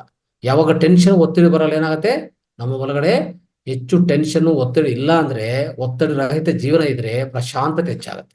ಪ್ರಶಾಂತ ಹೆಚ್ಚಾಗದೆ ಏನಾಗುತ್ತೆ ನಿಮ್ಮ ಒಳಗಡೆ ಅಂದ್ರೆ, ಈಗಾಗಲೇ ಹೇಳಿದಲ್ಲ, ಹೆಚ್ಚು ಪ್ರಶಾಂತತೆ ಏನಾಗುತ್ತೆ ನಿಮ್ಮ ಒಳಗಡೆ ಸೃಜನಾತ್ಮಕತೆ ಹೆಚ್ಚಾಗತ್ತೆ, ಏಕಾಗ್ರತೆ ಹೆಚ್ಚಾಗತ್ತೆ, ಜ್ಞಾಪಕ ಹೆಚ್ಚಾಗತ್ತೆ.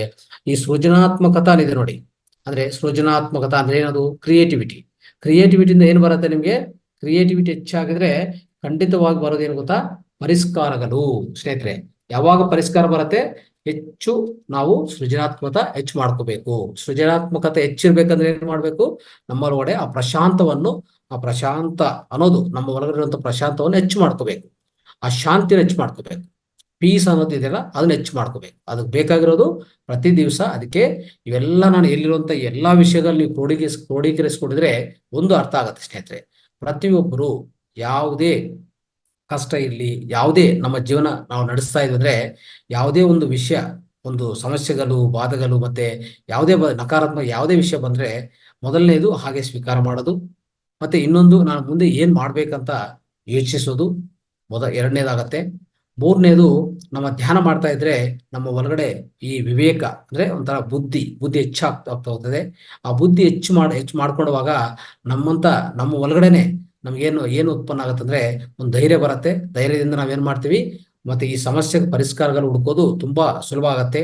ಸೊ ಅದರಿಂದ ನಮ್ಮ ಒಳಗಡೆ ಹೆಚ್ಚು ಅಂದ್ರೆ ನಮ್ಮ ಧೈರ್ಯ ಹೆಚ್ಚಾದ್ರೆ ಏನಾಗುತ್ತೆ, ಒಳಗಡೆ ಆ ಶಾಂತಿ ಮತ್ತೆ ಈ ಸೃಜನಾತ್ಮಕತೆ ಮತ್ತೆ ಈ ಜ್ಞಾಪಕ ಶಕ್ತಿ, ಈ ಏಕಾಗ್ರತೆಯನ್ನು ಇದನ್ನು ಹೆಚ್ಚು ಮಾಡ್ಕೊಂತೀವಿ. ಅವಾಗ ಪರಿಷ್ಕಾರ ಕಂಡಿಡೋದು ಏನು ಸಮಸ್ಯೆ ಇಲ್ಲ, ಆರಾಮಾಗಿ. ಸೊ ಈ ತರ ಮಾಡ್ತಾ ಹೋದ್ರೆ ಯಾವುದೇ ನಾವು ಕೆಲಸ ಮಾಡ್ತಾ ಇದ್ರು ಈ ಜೀವನದಲ್ಲಿ ಅದು ಕಷ್ಟದಂತೆ ಕಠಿಣವಾಗಿ ಭಾರವಾಗಿರಲ್ಲ. ಪ್ರತಿಯೊಂದು ಕೆಲಸ, ಪ್ರತಿಯೊಂದು ವಿಷಯನು ನಾವು ಈ ತರ ಅರ್ಥ ಮಾಡ್ಕೊಂತ ಹೋದ್ರೆ ಅದು ಆಟದಂತೆ ಇರತ್ತೆ, ಸ್ವೇಚ್ಛವಾಗಿರತ್ತೆ, ಆನಂದವಾಗಿರತ್ತೆ. ನಮ್ಮ ಜೀವನವನ್ನು ಆನಂದವಾಗಿ ನಡ್ಸ್ಕೊಳಕ್ಕೆ ಸಾಧ್ಯವಾಗತ್ತೆ ಅಂತ ಹೇಳ್ತಾ ಇಂದಿನ ಕಾರ್ಯಕ್ರಮ ಈಗ ಮುಕ್ತಾಯ ಮಾಡ್ತಾ ಸ್ನೇಹಿತರೆ. ಥ್ಯಾಂಕ್ ಯು, ಧನ್ಯವಾದ.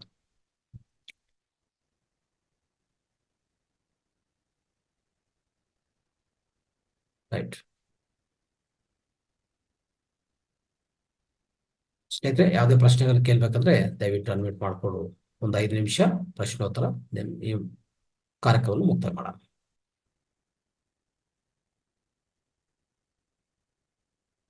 ನಿಮ್ಮ ಅನುಭವ ಹಂಚ್ಕೋಬಹುದು, ಇಲ್ಲಾಂದ್ರೆ ಪ್ರಶ್ನೆ ಇದ್ರೆ ಕೇಳಿ ದಯವಿಟ್ಟು. ಯಾವುದೇ ಆಧ್ಯಾತ್ಮಿಕ ಪ್ರಶ್ನೆಗಳು ದಯವಿಟ್ಟು ಏನೇ ಇದ್ರು ಕೇಳಿ.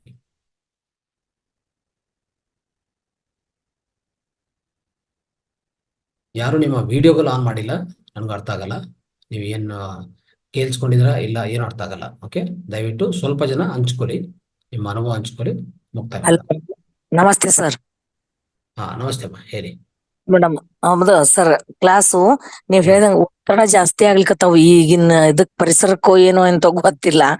ನೀವ್ ಹೇಳಿದಂಗ ನಾವ ಮಾಡ್ಕೊಳಕತ್ತೇವ, ಅದನ್ನ ಗೊತ್ತಾಗೋಲ್ದು ಯಾಕೆ ಆಗ್ಲಿಕತ್ತದ ಅನ್ನೋದು. ಇದು ಬೇಕಾಗಿತ್ತು ನಮ್ಗಿದು, ಹೆಂಗ್ ಕೇಳ್ಕೊಂಡು ಗೊತ್ತಿದಿಲ್ಲ. ನೀವ್ ಹೇಳಿದ್ರಲ್ಲ, ಖುಷಿ ಆಯ್ತು. ಆದ್ರ ಲಘು ಅದು ಒತ್ತಡದಿಂದ ಹೊರಗ್ ಬರ್ಲಿಕ್ಕೆ ಆಗಂಗಿಲ್ಲ ಸರ್. ಅದು ಧ್ಯಾನ ಮಾಡ್ಲಿಕತ್ತೇವಿ, ಆದ್ರೂ ಬಂದ್ ಕೂಡ ಮತ್ ಶುರು ಆಗ್ತದ ಅದು. ಯಾಕಂದ್ರೆ ಸಂಸಾರದಾಗಿದ್ದೇವಲ್ಲ ಬರುತ್ತೆ. ಆದ್ರೆ ಅಲ್ಲಿ ನಾನು ಹೇಳೋದು ಒಂದೇ, ಅದನ್ನು ನೀವು ಸ್ವೀಕಾರ ಮಾಡಿ. ಮೊದಲನೇದು ಬಂದಿರೋದು ಹಾಗೆ ಸ್ವೀಕಾರ ಮಾಡಿ. ಎರಡನೇದು ನೆಕ್ಸ್ಟ್ ಏನ್ ಮಾಡ್ಬೇಕು ಯೋಚನೆ ಮಾಡಿ. ಹ್ಮ್ ಇದ್ರ ಬಗ್ಗೆ ಯೋಚನೆ ಬಿಟ್ಬಿಡಿ. ಬಂದಿರೋದು ಆಗಿರೋದು ಬಿಟ್ಬಿಡಿ. ಅದು ನಾವ್ ತಕ್ಷಣವೇ ಪರಿಷ್ಕಾರ ಸಿಗಲ್ಲ ಯಾವ್ದಕ್ಕೂ. ಒಂದು ಉದಾಹರಣೆ ಹೇಳಿದೆಲ್ಲ ನಾನು. ಓಕೆ, ಅದಕ್ಕೋಸ್ಕರ ಸೊ ಮುಂದೆ ನಾನು ಏನ್ ಮಾಡ್ಬೇಕು, ವಾಟ್ ನೆಕ್ಸ್ಟ್, ಮುಂದಿನ ಅಂಶ ಏನು, ಮುಂದಿನ ಏನ್ ಮಾಡಕ್ ಹೋಗ್ಬೇಕು, ನಾವು ಏನ್ ಮಾಡಿದ್ರೆ ಇದು ಪರಿಷ್ಕಾರ ಸಿಗತ್ತೆ, ಯಾರ ಹತ್ರ ಹೋಗ್ಬೇಕು, ಯಾರ ಹತ್ರ ಮಾತಾಡ್ಬೇಕು, ಎಲ್ಲಿ ಹೋಗಿ ನಾವು ಟ್ರೈನಿಂಗ್ ತಗೋಬೇಕು, ಏನ್ ಮಾಡಿದ್ರೆ ನನಗೆ ಪರಿಷ್ಕಾರ, ಅದನ್ನು ಯೋಚನೆ ಮಾಡಿ ಅಷ್ಟೇ. Okay sir, thank you. ಧ್ಯಾನ ಮಾಡ್ತಾ ಹೋಗಿ, ಪ್ರಶಾಂತ ಹೆಚ್ಚಾಗತ್ತೆ, ನಿಮ್ಮ ಒಳಗಡೆ ಧೈರ್ಯ ಹೆಚ್ಚಾಗತ್ತೆ, ಈ ವಿವೇಕತ್ವ ಬುದ್ಧಿ ಹೆಚ್ಚಾಗತ್ತೆ. ಎಲ್ಲ ನಾವು ಮಾಡೋ ಪ್ರತಿ ಒಂದು ಕೆಲಸನೂ ಆಟದಂತೆ ಮತ್ತೆ ಸ್ವೇಚ್ಛಾಯುತವಾಗಿ ಆನಂದವಾಗಿ ಮಾಡ್ಬೋದು. Okay sir, thank you sir. Right. ನಮಸ್ತೆ ಸರ್. ಸೊ ಇವತ್ತಿನ ಪ್ರೋಗ್ರಾಮ್ ನಂಗೆ ತುಂಬಾ ಹೆಲ್ಪ್ ಆಯ್ತು. ಮಾರ್ನಿಂಗ್ ಸೆಷನ್ ತುಂಬಾ ಹೆಲ್ಪ್ ಆಯ್ತು. ಇವಾಗಿಂದ ನಂಗೆ ಪ್ರತಿದಿನ ಏನಾದ್ರೂ ಒಂದು ಡೌಟ್ಸ್ ಬರುತ್ತೆ. ಆ ಡೌಟ್ಸ್ ಗೆ ಇಮಿಡಿಯೇಟ್ಲಿ ಅವತ್ತಿನ ದಿನ ಸೊಲ್ಯೂಷನ್ ಸಿಕ್ಬಿಡುತ್ತೆ ನಿಮ್ ಕಡೆಯಿಂದ. ಸೊ ಅದು ನನ್ಗೆ ಒಂಥರ ಆಶ್ಚರ್ಯ ಅನ್ಸ್ತಾ ಇದೆ. ಸೊ ಬೇಕಾಗಿದ್ದಂಥದ್ದು ಆಟೋಮೆಟಿಕ್ಲಿ ಸಿಗ್ತಾ ಹೋಗ್ತಾ ಇದೆ ನಿಮ್ಮ ಈ ಒಂದು ಮಾತಾರ್ ಫೌಂಡೇಶನ್ ಇಂದ. So really I am so lucky. So ಈ ಒಂದು ಇದು ಸಿಕ್ಕಿದ್ದು, ನಿಮ್ಮ ಈ ಪ್ರೋಗ್ರಾಮ್ ಸಿಕ್ಕಿದ್ದು ಅಂದ್ಬಿಟ್ಟು ಅಂತ ಖುಷಿ ಆಯ್ತು ನಂಗೆ. ಸೊ ಪ್ರಶ್ನೆಗಳು ಬಂದಾಗ ಅದಕ್ಕೊಂದೊಂದ್ಸತಿ ಸೊಲ್ಯೂಷನ್ಸ್ ಗೊತ್ತಾಗಲ್ಲ, ಮತ್ತೆ ಹೇಗೆ ಅದನ್ನ ಬಗೆಹರಿಸ್ಕೋಬೇಕು ಅನ್ನೋದು ಗೊತ್ತಾಗಲ್ಲ. ಸೊ ಬಗೆಹರಿಸ್ಕೊಳ್ಳೋದಕ್ಕೆ ಇದೊಂದು ರೈಟ್ ಪ್ಲಾಟ್ಫಾರ್ಮ್ ಸಿಕ್ಕಿದೆ. So really hats off sir. ನೀವ್ ಇಷ್ಟೊಂದು ತಾಳ್ಮೆಯಿಂದ, ಒಂದು ಸಂಯಮದಿಂದ ನಮ್ಗೆಲ್ಲಾರ್ಗು ಒಂದು ಒಳ್ಳೆ ಜ್ಞಾನನ ಕೊಡ್ತಾ ಇದ್ದೀರಾ. ಸೊ ಇದನ್ನ ನಾನ್ ಯೂಸ್ ಮಾಡ್ಕೊಂಡು ಬೇರೆಯವ್ರಿಗೂ ಕೊಡ್ಬೇಕು ಅಂತ ಅನ್ಬಿಟ್ಟು ಪ್ರಯತ್ನ ಪಡ್ತಾ ಇದ್ದೀನಿ. Thank you so much sir. Right, thank you. Dhanalakshmi ಮಾತಾಡಿ. ನಮಸ್ತೆ ಸರ್. ನಮಸ್ತೆ, ಮಾತಾಡಿ. ಮೊದಲನೇ ದಿನದಿಂದ ತುಂಬಾ ಚೆನ್ನಾಗಿ ಕಾರ್ಯಕ್ರಮ ನಡೆಸ್ಕೊಡ್ತಾ ಇದ್ದೀರಾ. ತುಂಬಾ ಚೆನ್ನಾಗಿದೆ ಸರ್. ದಿನೇ ದಿನೇ ಒಳ್ಳೊಳ್ಳೆ ವಿಷಯಗಳು ತಿಳ್ಕೊತಾ ಇದೀವಿ. ತುಂಬಾ ಧನ್ಯವಾದಗಳು ಸರ್. ಮೆಡಿಟೇಷನ್ ಮಾಡಿದ್ರೆ ಮೈಂಡ್ ರಿಲ್ಯಾಕ್ಸ್ ಆಗಿದೆ. ತುಂಬಾ ಚೆನ್ನಾಗಿದೆ ಸರ್ ಕಾರ್ಯಕ್ರಮ. ನಿಮ್ ತಂಡದ ಎಲ್ಲರಿಗೂ ಧನ್ಯವಾದಗಳು ಸರ್. ಇದು ಪ್ರತಿದಿನ ಇನ್ನೂ ಹೆಚ್ಚಾಗ್ತಾನೆ ಇರ್ತದಮ್ಮ. ಇದು ಹೆಚ್ಚು ನಿಮ್ಗೆ ಒಂಥರ ಶಾಂತಿ, ಆನಂದ ತಂದು ಕೊಡ್ತದೆ. ಪ್ರತಿಯೊಂದು ದಿವಸ ಹೆಚ್ಚಾಗ್ತದೆ. ಇದು ಈಗಿರಲ್ಲ, ಇನ್ನು ಹೋಗ್ತಾ ಹೋಗ್ತಾ ಆಳವಾದ ಹೋಗ್ತದೆ ಇದು. ಓಕೆ, ಸೊ 21 ದಿವಸಕ್ಕೆ ಜೀವನವೇ ಒಂದು ಆನಂದ ಆಗತ್ತೆ ನಿಮ್ಗೆ. ಓಕೆ, ಜೀವಿಸ್ಬೇಕು ಅಂತ ಒಂದು ತೃಷ್ಣ ಮತ್ತೆ ಕೋರಿಕೆ ಬರುತ್ತೆ.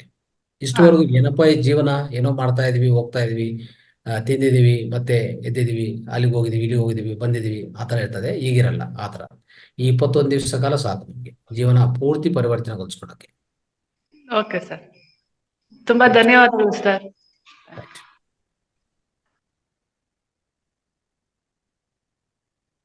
ರೈಟ್. ಯಾರೇ ಅನುಭವ ಹಂಚ್ಕೋಬೇಕಂದ್ರೆ ದಯವಿಟ್ಟು ಮಾಡಿ. ಇನ್ನು 2-3 ನಿಮಿಷ ಕ್ಲೋಸ್ ಮಾಡೋಣ ಸೆಷನ್. ಹಲೋ ಮಾತಾಡಿ ಸರ್. ನಮಸ್ತೆ ಸರ್. ನಮಸ್ತೆ, ಮಾತಾಡಿ. ಇದನ್ನ ಕನೆಕ್ಷನ್ ಕೊಡೋಕೆ ಹೋದಾಗ ಸುಮಾರು ಹೊತ್ತು ಕನೆಕ್ಟೇ ಆಗಲ್ಲ ಸರ್.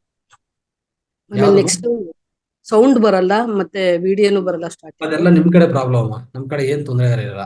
ನಾವೆಲ್ಲ ಕರೆಕ್ಟ್ ಆಗಿ ಇಟ್ಕೊಂತೀವಿ, ನಮ್ದೆಲ್ಲ ಕರೆಕ್ಟ್ ಆಗಿರ್ತದೆ.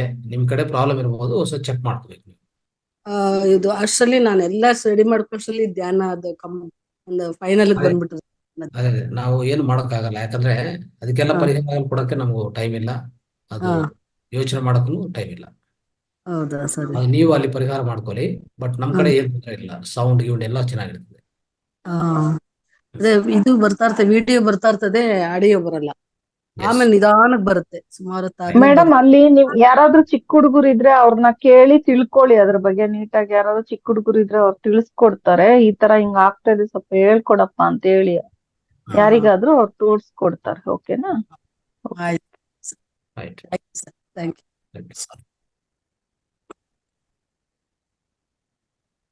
ಎಸ್.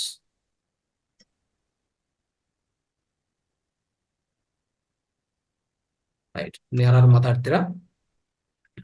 ನಮಸ್ತೆ ಗುರುಗಳೇ, ಎಲ್ಲರಿಗೂ ಶರಣಾರ್ಥಿಗಳೇ. ನಮಸ್ತೆ. ಇವತ್ತಿನ ವಿಷಯ ತುಂಬಾ ಒಂದು ಮಹತ್ವಪೂರ್ಣವಾಗಿರ್ತದು. ಬಾರದು ಬಪ್ಪದು, ಬಪ್ಪದು ತಪ್ಪದು. ಜೀವನದಲ್ಲಿ ಏನೇ ಬಂದರೂ ಒಂದು ಸವಾಲಾಗಿ ಎದುರಿಸಬೇಕಂತ ಹೇಳಿ ಇವತ್ತಿನ ನಿಮ್ಮ ವಿಚಾರದಿಂದ ನಾವೆಲ್ಲ ಅರ್ಥ ಮಾಡ್ಕೊಂಡೇವ್ರಿ. ಬರೋದನ್ನು ಯಾಕಂದ್ರೆ ಮನುಷ್ಯನ ಇದ್ದಿಂದ ನಮಗೆ ಕಷ್ಟ ನಷ್ಟಗಳು ಬಂದು ಸಹಿತ ಒಂದು ಆಡುತ್ತಾ ಅದನ್ನು ಸಹಜವಾಗಿ ಸ್ವೀಕರಿಸಿ ಅದರ ಪರಿಹಾರ ಸಮಸ್ಯೆ ಇದ್ದಲ್ಲಿ ಪರಿಹಾರ ಇದ್ದೇ ಇರುತ್ತೆ. ಅದನ್ನ ಮಾತ್ರ ನಾವು ಆತ್ಮವಿಶ್ವಾಸದಿಂದ ನಾವು ನಂಬಿದ್ದಾದ್ರ ಅದು ಹಾವಾಗಿ ಬಂದದ್ದು ಹೂವಾಗಿ ಬಾಗುತ್ತದೆ, ಆಮೇಲೆ ಬೆಟ್ಟವಾಗಿ ಗುಡ್ಡವಾಗಿ ಬಂದದ್ದು ಕಡ್ಡಿ ಆಗುತ್ತೆ ಅಂತ ಹೇಳಿಸಿಂದ ಇವತ್ತಿನ ತಮ್ಮ ವಿಚಾರಗಳಿಂದ ನಾವೆಲ್ಲ ತುಂಬಾ ಅರ್ಥ ಮಾಡ್ಕೊಂಡಿದೀವಿ. ಅದಕ್ಕಾಗಿ ತಮ್ಮೆಲ್ಲರಿಗೂ ಅನಂತ ಶರಣಾರ್ಥಿಗಳು. ಧನ್ಯವಾದಗಳು. ಧನ್ಯವಾದಗಳು.